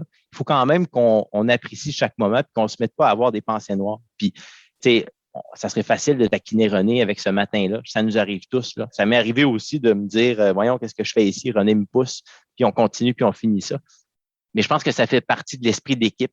Puis c'est ça l'affaire, c'est que travailler en équipe comme coureur, bien que la course soit un sport individuel, travailler en équipe, c'est possible. Puis c'est des paramètres qui sont tacites. C'est pas des paramètres qu'on définit ensemble avant. On se dit pas, hey, René, toi, tu t'occupes de la bouffe, moi, je m'occupe des cartes. C'est pas comme ça que ça fonctionne. Une espèce de mélange alchimique qui fait qu'au bout que ça fonctionne. Mais il faut juste se laisser aller. Il faut juste se dire qu'on fait ça pour se sortir de notre zone de confort. Parce que le plaisir dans la zone de confort, il est beaucoup plus dur à aller chercher qu'à l'extérieur de la zone de confort. En tout cas, c'est comme ça qu'on le vit pour nos aventures. Pour compléter ça, sur ce même genre d'anecdote-là, quelque chose entre toi et moi, Yannick, sur la Gaspésia, tu dois t'en souvenir, justement en 2020, 2021, c'est ça. Gaspésia, j'étais sur le 100 miles. Je m'en allais, je pense, vers Coin-du-Banc, si je ne me trompe pas. Puis Yannick revenait de Coin-du-Banc. Puis Yannick, ça n'avait pas l'air d'aller vraiment. Puis moi, ça avait l'air de bien aller. Tu sais. J'étais heureux parce que, justement, dans le même état d'esprit que quand on fait nos grandes randonnées, on est là pour avoir du plaisir, être dans le bois, être un peu dans ses pensées. Le temps s'arrête parce que c'est à peu près ça. Tu sais, oui, on a un chrono, mais d'un autre côté, le temps s'arrête un peu parce que c'est du temps pour toi. Puis, on s'est parlé. Moi, je me souviens pas de tout ce que je t'ai dit, mais je pense que ça a été un peu décisif dans ton cheminement pour continuer. Mais je me souviens d'avoir dit qu'on était là pour avoir du fun, qu'on était là pour être dans le bois puis avoir du plaisir. Puis c'est un peu tout le temps dans cet état d'esprit-là qu'on fait nos aventures ou nos courses. C'est d'être là pour le plaisir. Des fois, on va se mettre dans le rouge, c'est sûr. Mais si tu te mets dans le rouge, ben c'est parce que tu veux aller là. T'sais? Si tu n'es pas prêt à être dans le rouge, ben fais-le pas. Mais si tu veux te mettre dans le rouge puis tu veux l'essayer, ben chiale pas, puis vas-y, mets-toi dans le rouge. Puis ça se peut que ça aille mal, tu sais. Mais au moins, tu vas l'avoir essayé. Ouais, puis c'est le fun dans le rouge. Puis c'est le fun après ça, réfléchir sur comment c'était. Moi, j'ai un ami, Pierre-Paul, qui à un moment donné augmentait ses distances, puis il s'est blessé, puis il s'est retiré un peu de la course en sentier. Mais quand j'approchais mon 100 miles à Bromont, il m'avait dit « J'ai hâte que tu me racontes qu'est-ce qui se passe profond de même. » Commencer. Puis, finalement, je ne peux pas tant y raconter cette fois-là parce que c'est pas arrivé. C'est arrivé ailleurs en Gaspésie. Mais cette anecdote-là, si je te l'avais contée, puis tu avais fait « Ah, OK, ben, on a jasé. » Mais moi, à ce moment-là, j'étais dans le gros creux depuis Coin-du-Banc, j'avais pas de fun. Puis pourtant, c'est une très belle section, puis c'était encore gros soleil, puis Rivière aux Émeraudes, c'est magnifique. Mais c'est un coin que moi, je l'approchais comme étant le bout de facile de la course, c'est roulant, c'est n'importe quoi, ça, on apprend à la dure comme ça aussi. Mais j'étais là-dedans, après la Rivière aux Émeraudes, là, quand tu rentres dans le bois, jusqu'au ravito dont j'oublie le nom sur le bord de la route, c'est très beau, mais c'est pas. T'as pas un point de vue à un moment donné. Il n'y a pas une espèce de. Je vais mettre bien des efforts, puis je vais arriver en haut, ça va être beau. T'as pas cette motivation-là, mais il n'y a rien de négatif qui se passait non plus. Puis moi, j'étais juste, comme on le sait, là, je creusais mon propre trou tranquillement. Dans ma tête, je creusais mon trou. Hey, c'est plat, puis c'est long, puis j'ai mal. Puis quand t'es dans ce mood-là tout seul, puis à un moment donné, je croise René, puis on jase, puis on parle du fun. Puis René me fait rire. René dit je viens d'en faire un bond dans le bois. Là, je me sens léger, ça va bien. Là, moi, je pars à rire. Puis ça a pris 2 minutes. On s'est arrêté, même pas 2 minutes, j'ai l'impression, René. T'es reparti vers Coin-du-Banc. Moi, je suis reparti dans l'autre direction. Puis j'ai remonté la pente. Puis je suis sorti de mon trou que je me creusais tout seul comme un tata. Là. Il faut se ramener à l'essentiel. Ben voilà. Y a-t-il des moments dans vos aventures où des moments d'euphorie, des moments de, je veux dire, pas nécessairement des hallucinations, comme on entend parfois dans les ultras, mais des grands moments dans les plus grandes fatigues, les plus gros fous rires qui arrivent ou des situations pas possibles qui sont passées dans ces moments-là de carence de sommeil ou alimentaire, puis c'est digne de mention. Y a-t-il une anecdote qui vous vient en tête? Ben, en fait, il y en aurait pas mal, il y en aurait plein, là. Moi, je me rappelle, et c'est dans des courses, mais juste cette année, tu vois, là, tu parlais, Yannick, de ta rencontre de René sur le Gaspésia, parce qu'en tout cas, ceux qui ne connaissent pas le Gaspésia, c'est une boucle, là, dans le fond, tu pars de Percé, tu vas à Coin-du-Banc, tu reviens. Si tu fais le 100 mètres, tu le fais 3 fois comme René. Si tu fais le 100 km comme toi, Yannick, tu le fais 2 fois. Puis quand tu fais le 55 comme moi, tu le fais juste une fois. Moi, j'ai croisé René à peu près à mon 45e kilomètre. C'est la seule fois que je le faisais. Puis j'étais tellement content de le voir. On était en sens inverse, que là, tout à coup, toute notion de course venait de disparaître. Je courais avec un autre gars. Moi, j'ai dévalé une pente à toute allure. Là, je croise René dans le bas. Je m'arrête. Puis là, je me mets à jaser avec mon chum. Tu sais, on parle. Puis là, ça fait 4-5 minutes. Fait que là, l'autre gars à côté de moi, il dit bon, hey, Mathieu, on repart-tu? Non, regarde, je parle avec mon ami. Là, ça, c'était dans une course. Mais dans le fond, l'essentiel, c'était ça. Tu sais. Là, ça, c'était un moment où on s'est beaucoup amusé. Mais tu oublies que tu es dans une course. Puis sais-tu quoi? Le chrono, là, en tout cas, pour ma part, je sais que je ne ferai pas des premières places. C'est pas ça que je vais chercher dans ce genre d'événement-là. Je fais ça pour triper. Je fais ça pour aller vite par moment, aller dans le rouge un peu, essayer d'optimiser un peu ma gestion d'énergie pour arriver à la fin content de moi. Mais tu sais, il n'y a pas personne. Je ne rends pas des comptes à personne. Puis je fais vraiment juste ça pour essayer d'être en compétition avec moi-même. Le fait de croiser René dans cette course-là, ça a été un moment assez fort. Peut-être, René, je te laisserai continuer, t'en as sûrement. Là. Écoute, il y a un des beaux gros moments qu'on a passé ensemble une fois, Mathieu était là aussi, c'est durant une course course Pandora 24. Je ne sais pas si tu connais ça, Yannick. C'est une course qui se tenait dans les montagnes à Prévost. C'était une boucle de 10 km, puis c'était un défi 24 heures. Donc, pendant 24 heures, tu tournes en rond dans cette boucle-là, qui fait quand même, je pense, 540 mètres de dénivelé à chaque tour. Donc, ça peut s'accumuler. Des sections roulantes, pas trop techniques, mais ça allait. Donc, moi, première participation, c'était un de mes amis qui organisait en plus cette course-là. Puis, je ne m'étais pas vraiment donné d'objectif. Le but, c'était simplement de tourner. Puis, c'était la première fois que j'allais faire une distance potentiellement très, très grande. J'avais quelques petites blessures là-dessus, fait que je ne savais pas trop exactement comment ça allait se passer. La journée passe, très chaud, vraiment chaud, plein de monde qui abandonne parce qu'il était déshydraté. Moi, je prends ça un peu plus relax. La soirée arrive, Mathieu arrive parce qu'il me paissait pour l'agneau au complet. Donc là, moi, je commençais à être d'un état où est-ce que je n'étais jamais vraiment allé. Là, j'étais autour de... j'étais déjà allé dans l'UTMA, mais dans ces conditions-là de chaleur, à cette vitesse-là, pas vraiment. Donc là, mon énergie était vraiment à terre. Puis Mathieu lui arrive dans son énergie incroyable, puis il n'arrête pas de parler. Il était en avant de moi, en arrière de moi, il se promenait partout. Ça n'avait juste pas de bon sens. Fait que là, à un moment donné, j'ai dit là, Mathieu, ta gueule, arrête de parler, on fait juste avancer. Je me suis en allé en avant, puis on a fini la course comme ça, à mon rythme. Puis, on avait des sections où, oui, on parlait, des longues sections où on parlait pas. Mais des sections où j'étais dans la forêt, où est-ce que, à un moment donné, j'ai vu une vache. Tu sais, ça m'est jamais vraiment arrivé, mais c'était sûr que j'ai vu une vache. J'ai arrêté net sec là, puis le cœur m'a débattu. Je voyais une vache. Bon, c'est peut-être une déformation professionnelle en agriculture, mais bon, ça, c'est une autre histoire. Une vache là.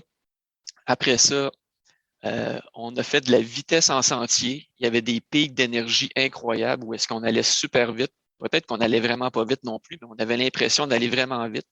Puis finalement, on a tenu jusqu'au petit matin. C'était de 10 heures le samedi jusqu'à 10 heures le dimanche matin. Puis ça a été une des plus belles courses. Mais les hauts puis les downs d'énergie que j'ai eu dans cette course-là, c'était difficile à comparer par rapport à d'autres courses. Donc ça, c'était un bel événement. Ça serait le fun qu'ils reviennent. Soit dit en passant. On lance ça dans l'univers. C'est ça. Mais l'image que tu racontes de Mathieu qui est en avant puis en arrière, tu sais pas, moi je l'ai vécu à la fin de mon Bromont quand vous êtes venu courir. Parce que, tu sais, moi j'étais avec Dom depuis une bonne partie de la nuit, puis on est sur les derniers kilomètres, puis René vient à ma hauteur, puis on a jasé comme pendant 15-20 minutes. Mathieu, tout était comme une gazelle, puis à un moment donné, il est en arrière, puis à un moment donné, il est en avant. Puis là, à un moment donné, moi je suis convaincu qu'il est en arrière selon comment il se promenait, parce qu'il t'arrêtait de prendre une photo, fait qu'on passait. Donc, Mathieu est en arrière. Moi, dans ma tête, Mathieu est en arrière. On tourne le coin, puis on rentre. Il y a une section de route avant de rentrer dans le trail à la toute fin. Mathieu est là. Je fais, qu'est-ce qui se passe? Bon, probablement que la fatigue a fait que j'ai loupé un moment où tu nous sortais passer, mais c'est ça. L'énergie contagieuse de Mathieu était palpable ce matin-là. Ah non, puis écoute, Yannick, toi aussi, moi, j'aurais quelque chose à dire à propos de ce matin-là, si tu me permets, là. Tu sais, dans le fond, René et moi, on va parler de ton Bromont un peu, juste une petite parenthèse là-dessus. René et moi, cette année, on va au Bromont pour accompagner d'autres coureurs qui, finalement, ne finissent pas le 160, ils abandonnent en cours de route. Fait que là, le matin, nous, on se réveille d'une belle nuit reposante, on a le goût de courir, on se dit, on va aller rejoindre Dominique puis Yannick dans le sentier. Puis là, ce qu'on fait, c'est qu'on va vous rejoindre. Puis là, toi, tu sors d'une nuit, tu ressembles à un gars qui a fait un 100 000. On peut dire que ça ressemblait à ça. Et puis là, plus qu'on te parle, plus qu'on se rend compte que tu es lucide, puis tu es capable de faire des blagues. Puis même, on a un petit péché mignon, ça nous arrive de blasphémer en sentier. Ça nous arrive de dire des gros mots juste pour détendre l'atmosphère. Puis cette énergie-là qui s'est créée à ce moment-là était tellement d'un ridicule grand qu'à la fin, on s'est rendu compte qu'on courait quasiment à, je ne sais pas, tu as sûrement ça sur ta montre, là, mais tu t'es mis à accélérer à la fin en riant, puis on devait aller, je ne sais pas, à 5 minutes le kilo, 5,30. Puis là, tu as dépassé plein de coureurs. Moi, je n'ai jamais vu une fin de course de 160 comme ça. Le gars qui se réveille, le gars d'outre-tombe, là, qui sort de la nuit. Normalement, tu aurais dû avoir l'air d'un mort vivant, mais non, là, tu te mets à sprinter jusqu'à la fin. Ça, moi, ça reste dans mes annales de la fin de course la plus drôle que j'ai jamais vue. On a vraiment eu beaucoup de fun parce que je pense que ceux qui connaissent Bromont, la fin, le dernier 2 kilomètres, se fait dans un ranch en gazon. Fait que, tu sors du bois, puis comme tu dis, ça fait longtemps que tu étais dans le bois. Fait que tu sors comme d'outre-tombe, puis on dirait que le fait d'arriver, moi j'avais fait la première boucle le premier coup, fait que je savais qu'arriver dans le gazon, il reste un genre de 2 km, 2 km et demi à souffrir. Puis je sais pas comment c'est arrivé. Puis à un moment donné, on suivait un groupe de loin que toute la nuit, on jouait au ping-pong avec eux autres. Il y avait Maxime Tardif, le conjoint de Stephanie Simpson. Bref, on se croisait depuis le bon bout de la nuit. Puis tu sais, on s'entend, là, je l'ai dit dans l'autre épisode, je le dis ici, le but n'était pas de les dépasser pour finir 21e au lieu de 23e ou je sais pas. Mais j'avais du gaz, vous aviez du gaz. Puis à un moment donné, Mathieu, tu m'as dit, go, on accélère. On va les rattraper. Ça fait juste une motivation parce que ça fait mal. Puis c'est là, à un moment donné, je pense que j'ai lâché un sacre. Puis depuis ce temps-là, notre conversation à 3 sur Facebook, c'est « Il sacre comme nous ». Parce qu'on t'entend dans l'audio que j'enregistrais à ce moment-là, qu'on entend juste Mathieu « Mais là, il sacre comme nous ». Non, c'est ça. Puis ça s'est terminé vraiment dans une espèce de joie, dans une espèce d'attitude positive, parce que tout est une question d'attitude, là. Tu sais, moi, j'y crois dur comme fer. Tu sais, quelqu'un qui s'élance sur un 100 000 ou même sur une plus courte distance, là, si dans tes premiers kilomètres, tu te dis que ça va être une journée vraiment pénible, ça va être tough. C'est comme si c'est comme une vérité de la palisse. Ben oui, ça va être tough, là. Tu sais, ça va être une grosse journée, mais tu as le choix de rendre ça amusant. Tu as le choix de rendre ça facile pour toi. Puis une des manières qu'on a, en tout cas, nous, c'est de se laisser aller puis de dire tout ce qui nous passe par la tête. Puis on a comme un registre, on a comme un imaginaire, là, justement, de choses qu'on dit pour nous aider à avancer. Alors, Mathieu, tu as tout à fait raison. Puis ça m'amène, je voulais vous demander, ça fait longtemps que vous gravitez. En fait, c'est drôle au Québec, la trail est jeune. Donc, quand ça fait depuis 2016 qu'on en fait, vous êtes des vétérans.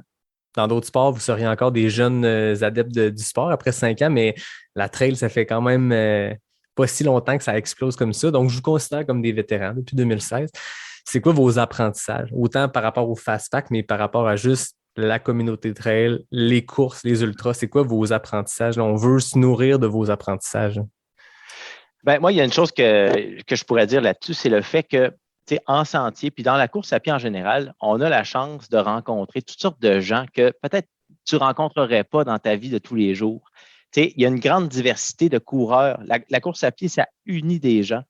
Je pourrais nommer des noms, mais il y a des gens là, qui ont traversé toutes sortes d'épreuves dans leur vie, qui, par la course à pied, vont réussir à s'en sortir. À l'autre extrême, tu as des gens qui sont issus de sports complètement différents, de cross-country, de triathlon, de tout ça. Puis là, il y a une espèce de melting après ça qui fait que c'est super agréable. Puis je dirais que tu te rends compte quand tu pratiques la course en sentier, particulièrement les ultras, qu'il y a une espèce de degré zéro du coureur d'ultra qui existe.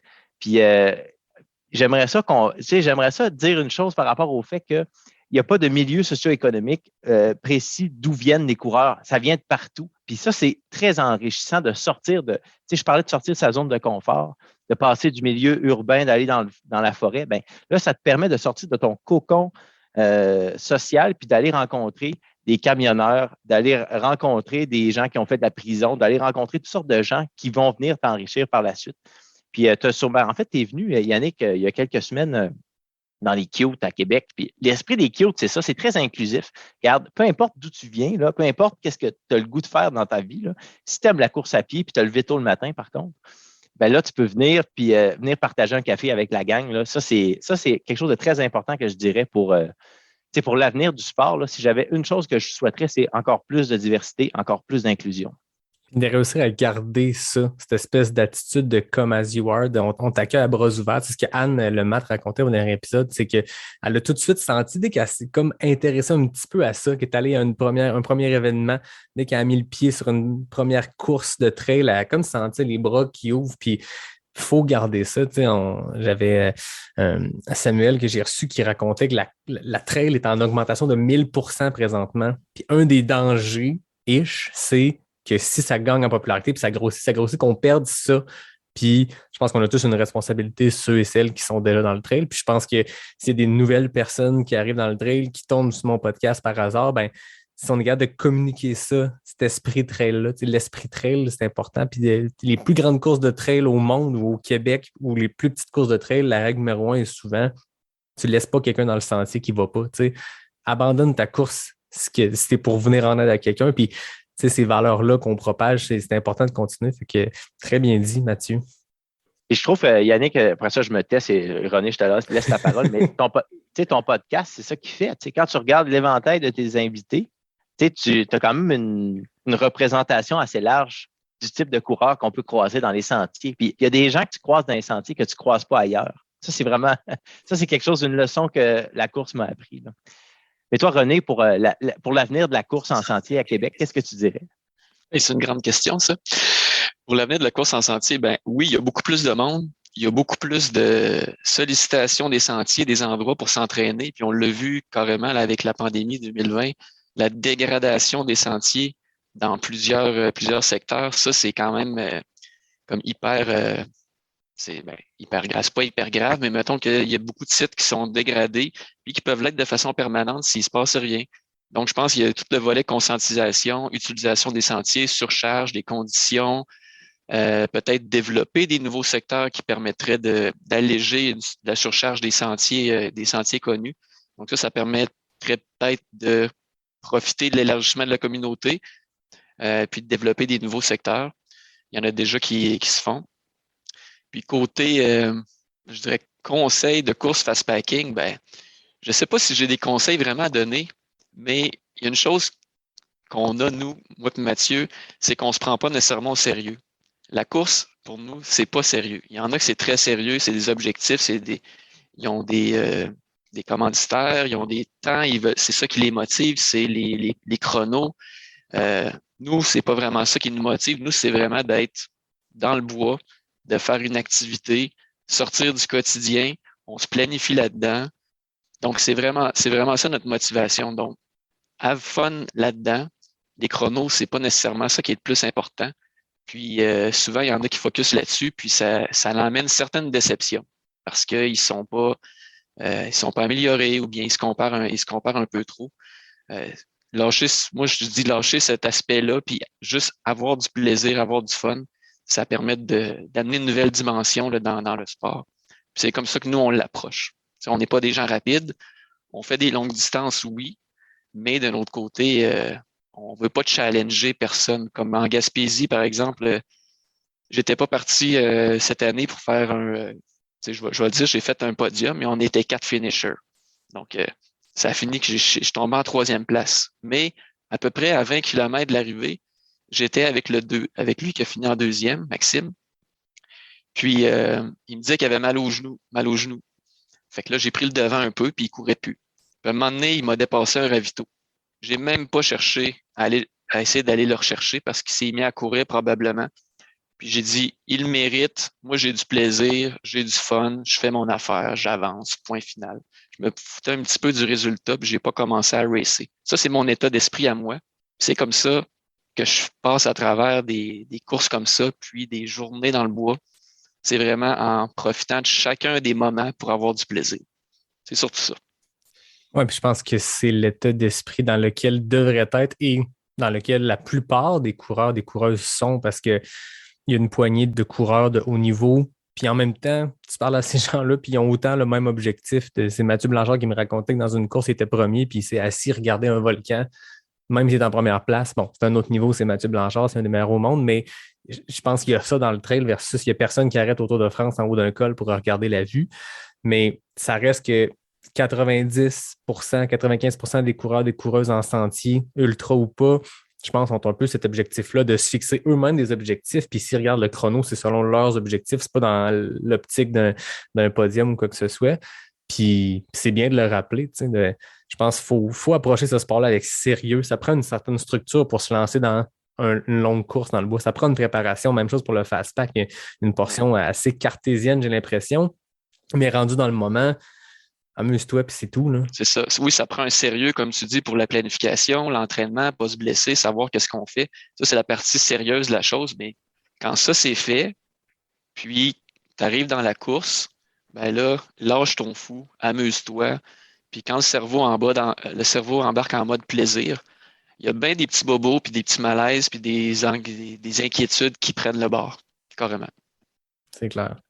Tout à fait. Puis, je dirais aussi il y a bien des coureurs, là, on les connaît par les réseaux sociaux surtout. Tu sais, les réseaux sociaux, tout ce qu'on fait comme coureur, souvent, ça se ramasse là-dessus, mais il faut comme se libérer de cette pression-là qui est naturellement inhérente avec les réseaux. Tu sais. Le fait d'annoncer ses performances, le fait de se mettre soi-même la pression avec les réseaux, c'est pas une bonne pratique. Tu sais. Essayons de revenir à l'essentiel. Pourquoi tu fais ça? Puis c'est drôle, hier, en ski de randonnée, René et moi, on en parlait. Hey, il y a une époque, là, peut-être qu'on est vieux, là, mais il y a une époque là, où on faisait du vélo, puis le seul compteur, c'était le compteur de kilomètres sur le vélo qui n'était pas connecté à rien. Là. Tu sais, à la fin de l'année, tu mets ton odomètre à 0. Ou alors, on partait faire des randonnées à ski, des expéditions absolument pas connectées. On ne savait plus rien de ce qui s'est passé. On n'a pas de statistiques là-dessus. Revenons à l'essentiel. Faites ça. Si je peux m'adresser aux coureurs, aux coureuses, faites-le pour le plaisir, faites-le pour vous, faites-le pour les bonnes raisons. Je pense qu'on a beau, là, on discute, on a du plaisir, mais quand tu es dans le sentier tout seul, à 1h du matin en Gaspésie, là, proche de Rivière-aux-Émeraudes, il n'y a pas personne là, qui te regarde, il n'y a pas personne qui s'attend à ce que tu fasses quelque chose. Essaie d'avoir assez de motivation pour passer au travers de ce moment-là. C'est ça que je dirais. Là. Puis, ce que j'ai aimé avec ton parcours aussi, Yannick, c'est tu as fait un 100 000 cette année. Tu étais super structuré. Tu as vraiment enchaîné toutes les choses que tu as dites, tu les as faites les unes après les autres, puis ça a fonctionné en bout de ligne. Tu t'es pas mis cette pression-là que plusieurs autres coureurs se mettent en faisant des publications destinées à je ne sais qui finalement. Il faut le faire vraiment pour le plaisir. Voilà. Puis, genre, on en entend des gens qui se mettent une pression avec Strava. Puis moi-même, je l'ai installé pour la première fois un peu cette année parce que là, j'ai un coach. Puis là, même, j'ai trouvé une manière que je peux partager mes résultats dans l'application sans le mettre sur Strava. Fait que je t'avais de tout crisser cela parce que j'aime ça le suivre. Même quand je ne l'utilisais pas, je checkais les gens parce que j'aime ça aller voir dans le quartier où je suis ou dans par où il est passé pour connecter telle place à telle place. Puis cet aspect-là, cartographie le fun, mais moi, personnellement, je n'y retire pas quelque chose. Puis je l'entends auprès de plein de monde. Ce travail est super correct quand tu l'utilises sainement puis ça ne te met pas une pression. Mais il y a des gens qui se mettent une pression. Lâche-le. Si Instagram te met une pression parce que tu te sens obligé de mettre la plus belle photo de ta sortie, fuck off. Moi, je suis le photographe le plus amateur au monde, mais j'aime ça, moi, m'arrêter puis essayer de prendre une belle petite photo avec la rivière puis la glace, mais c'est pas parce que hey, je ne vais pas le voir le soir puis ah merde, j'ai juste 500 personnes qui l'ont vu alors que hier, la story, tu me dis, il y a combien de personnes qui checkent tes affaires, je sais pas. Fait que, chacun il trouve son compte. Moi, j'ai trouvé mon compte le fun avec les médias sociaux, puis le jour que ça va me mettre une pression, moi, tout sacré ça là, puis je ferai juste pas de promo pour les épisodes, puis j'ai sortirai sans le dire, puis boum, ça arrivera surprise. Mais chacun, il faut qu'il trouve son compte. Puis c'est un outil qui est super le fun, puis qui a beaucoup aidé, je pense, à propager la trail, puis à propager les bonnes valeurs de la trail, puis à propager le genre d'aventure qui se fait. C'est trippant pour ça. Gardons-le pour le positif, puis tassons le négatif. Tant que ça reste sain, c'est correct. Exact. Quand ça commence à peser, ben là, c'est qu'il y a un problème. Exact. Là, toi, René, cette année, tu as complété, on l'a dit tantôt, le 100 miles du Gaspésie. Je le disais en ouverture. Je serais curieux de savoir combien de personnes dans l'histoire ont complété ce 100 miles-là parce qu'il n'y en a pas beaucoup. Vous êtes à 2, vous avez 3 finishes. Là, René, toi, cette année, tu arrivais pour c'était ton premier 100 000 à vie, si je ne me trompe pas. Est-ce que tu as demandé des conseils à ton acolyte qui, lui, l'a complété 2 fois? Oui, il m'a dit de ne pas chialer. C'est ça que j'ai fait. Non, sérieusement, Mathieu était là pour me supporter durant la course. Comme il l'a mentionné, lui a fait une course il a fait le 55 km. Puis, non, je pense pas qu'on ait... je la connaissais quand même bien, la course, pour moi-même avoir supporté Mathieu. Fait que je l'ai observé. Je suis quelqu'un qui observe beaucoup. Peut-être que je demande pas assez de conseils, mais j'étais quand même assez autonome, je dirais, dans ce parcours-là. La seule chose, c'est que j'étais parti avec Dominique Despatie. On s'était dit qu'on allait faire la course ensemble. Dominique voulait la faire avec moi pour peut-être avoir un pace peut-être un petit peu moins vite. Il avait déjà essayé, ça n'avait pas fonctionné. Puis finalement, c'était pas sa journée. Puis après soixantaine de kilomètres, on s'est laissé. J'ai continué toute seule. Puis je me suis dit, bon, je suis toute seule, je continue. Puis advienne que pourra. Puis c'est sûr que Mathieu, il était là durant la course. Il me disait de continuer. Il m'a donné quelque chose à manger au coin du banc. J'ai demandé d'aller me porter un truc d'un autre ravito.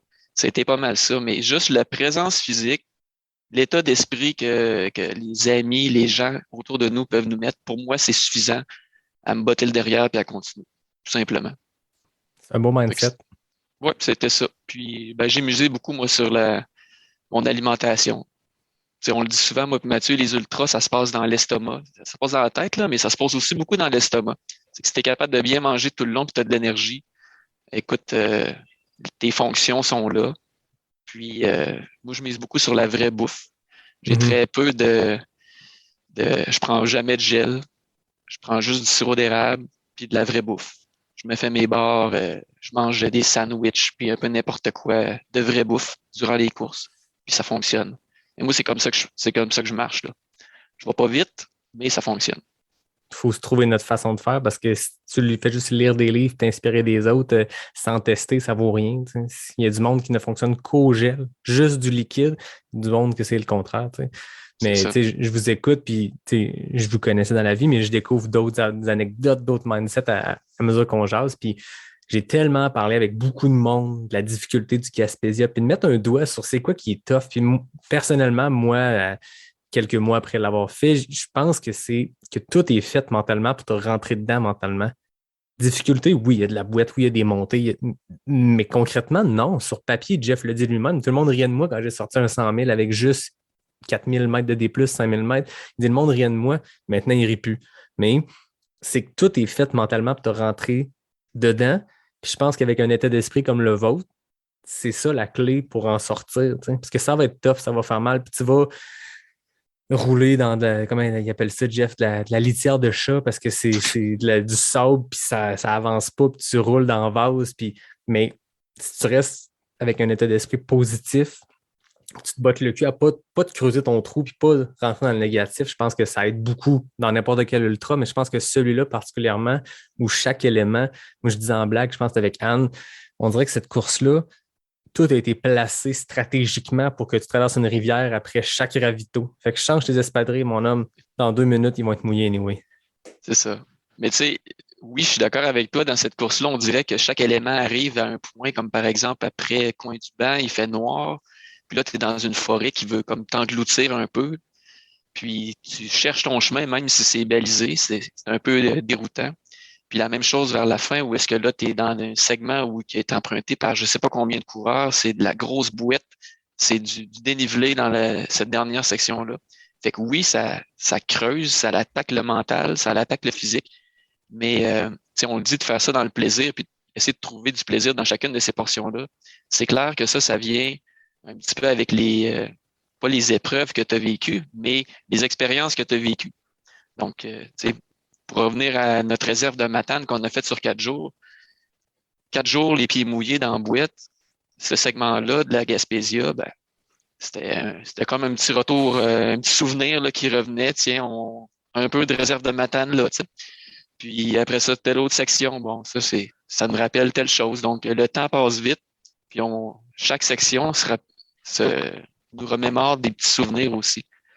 Donc, je pense que l'idée là-dedans, c'est pas nécessairement de s'entraîner juste quand il fait beau. Il faut sortir dehors, il faut faire des aventures quand c'est laid, quand il fait pas beau. Il faut se mettre des conditions difficiles, puis quand tu arrives dans ta course, tu es prêt. C'est pas juste des intervalles puis du volume, c'est des conditions difficiles aussi. Puis c'est souvent ça qu'on rencontre dans les courses. Il fait noir, il pleut, il fait froid. Tu choisis pas ces conditions-là. Mais en entraînement, tu choisis plus, tu es un peu plus sélectif. Ben, pourquoi tu ne te fais pas un entraînement de boîte quand il pleut à 4 degrés? Vas-y. Voilà. Non, mais c'est amusant, puis ça me fait penser à un truc, une anecdote de cette année. Moi, sur Arikana, René sur Gaspésia, sur Arikana, ils ont changé l'heure du départ. On commence le 125 dans l'après-midi. Je me rappelle, je descendais la montagne d'Anoyer, puis là, j'arrive avant le refuge de la Chouette, puis là, en arrière de moi, à un moment, je vois, il y a peut-être une frontale parce que là, la nuit tombe. Puis là, je m'aperçois, là, ça fait au moins 30 minutes là, que je m'aperçois, je me dis, il fait noir, je vois plus rien, moi. C'est complètement la nuit, je n'ai pas allumé ma frontale. Là, tu t'en rends compte tout à coup, là, parce que, c'est quoi la raison de ça? C'est que le cerveau, je me l'étais bien préparé à courir dans cette obscurité-là. C'est la même chose pour René. Je pense que tu as couru dans l'obscurité pendant 1 heure, pas de frontale. Tu as même croisé un gars, je pense, à ce moment-là. Ben oui, justement, en allant vers Coin du Banc, il commençait à faire noir. Puis je me suis dit, ben moi, j'y réfléchis quand même. Je ne suis pas comme Mathieu qui ne réfléchit pas.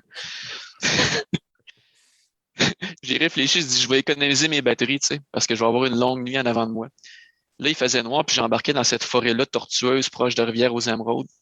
Puis, j'y allais à tâtons courir, sérieusement. Puis, à un moment donné, j'ai vu un spot arriver, c'était Cédric Chavannes qui était sur son retour. Il me semble que c'était lui. Je pense que oui. Puis, il se demandait qu'est-ce que je foutais là dans le bois, dans le noir, toute seule. Puis, la raison, c'était j'économise mes batteries. Mais j'étais confortable. Puis en sortant du bois, là, il y avait la lune, fait que j'étais correct pour me rendre jusqu'à Coin-du-Banc. Mais il faisait noir quand je suis arrivé à Coin-du-Banc, sérieusement.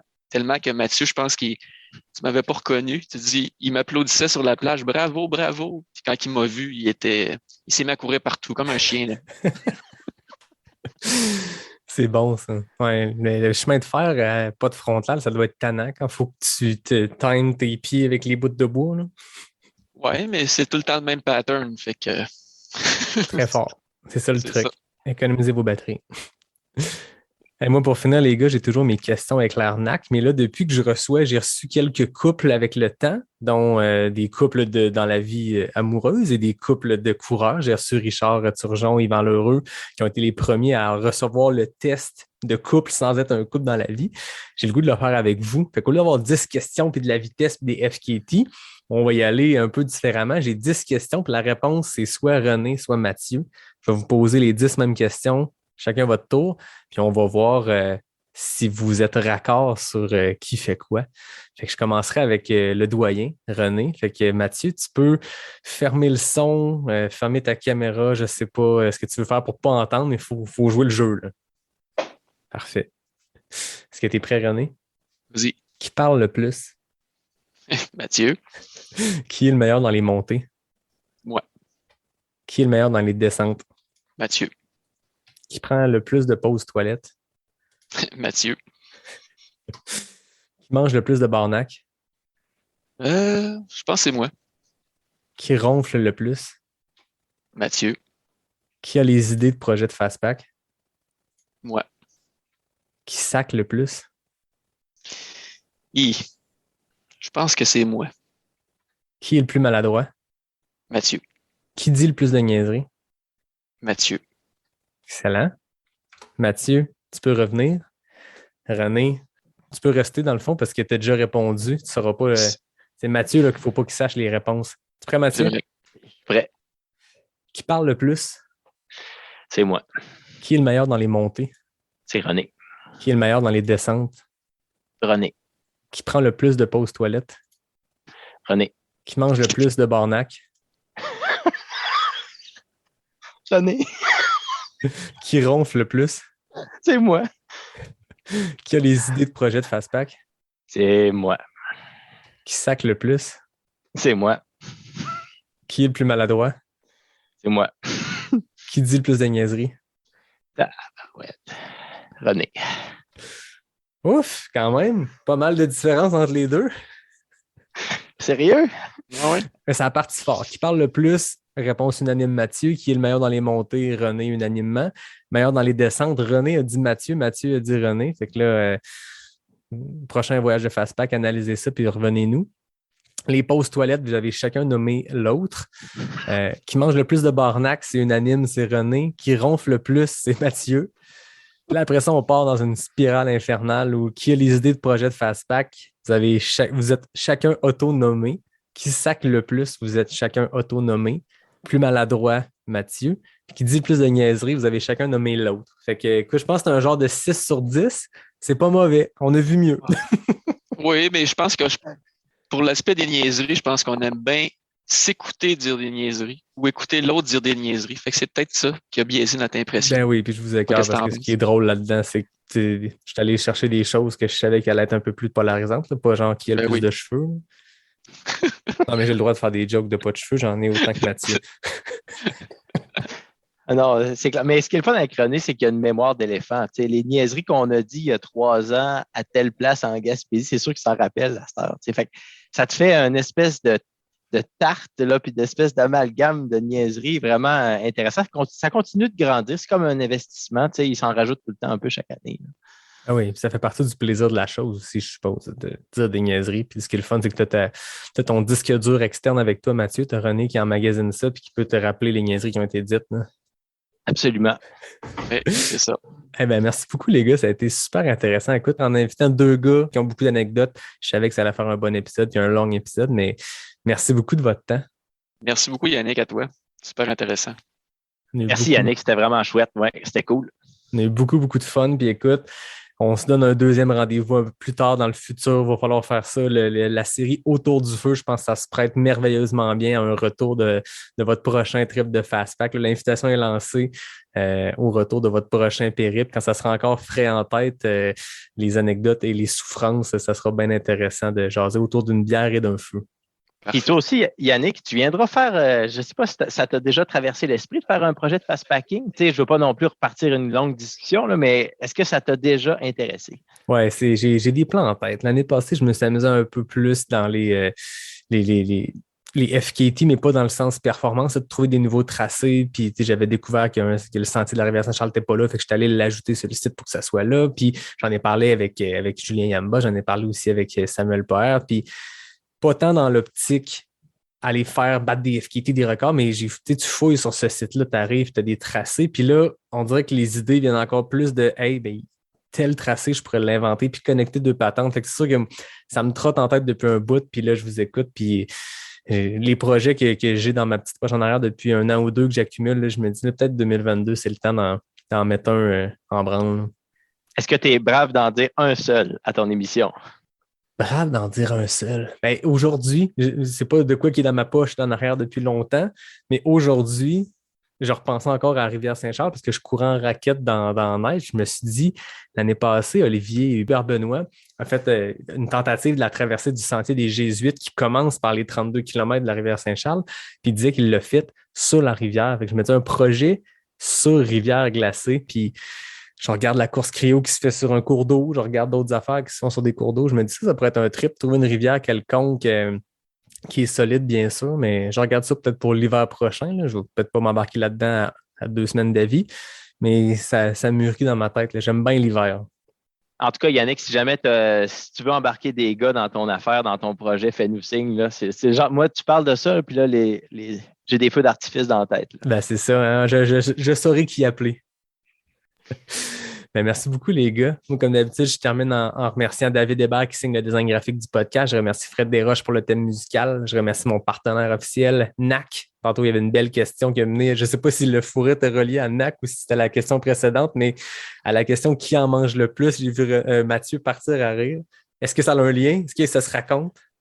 Ben, je pense que ça se raconte parce que René, il mange juste ses propres bars. Il cuisine, c'est un gars qui cuisine énormément, puis il mange ses propres bars, rien d'autre que ça. Fait à la question qui mange le plus de bars, NAC, moi, j'en consomme pas, je mange les bars à René, il mange ses bars. Fait que moi, je le sais que j'en mange pas, si peut-être lui, il en mange, je le sais pas. C'est pour ça que j'ai dit son nom, ça me fait rire. J'en mange, mais je me souviens que j'en ai mangé une fois, je l'ai testé, Yannick, tu vas pouvoir dire ça, à passer 4 jours dans le fond du sac à dos. OK? Puis étant encore dans un état mangeable. Fait que les bornacs, je dirais que sont tough. Ah oui, ils sont tough. Mais intéressant, les recettes. Peut-être Renaud pourra faire un épisode de cuisine de bar. Les boys, on vient de vous trouver un mandat, là, vous allez revenir, là, c'est sûr. Oui, c'est ça.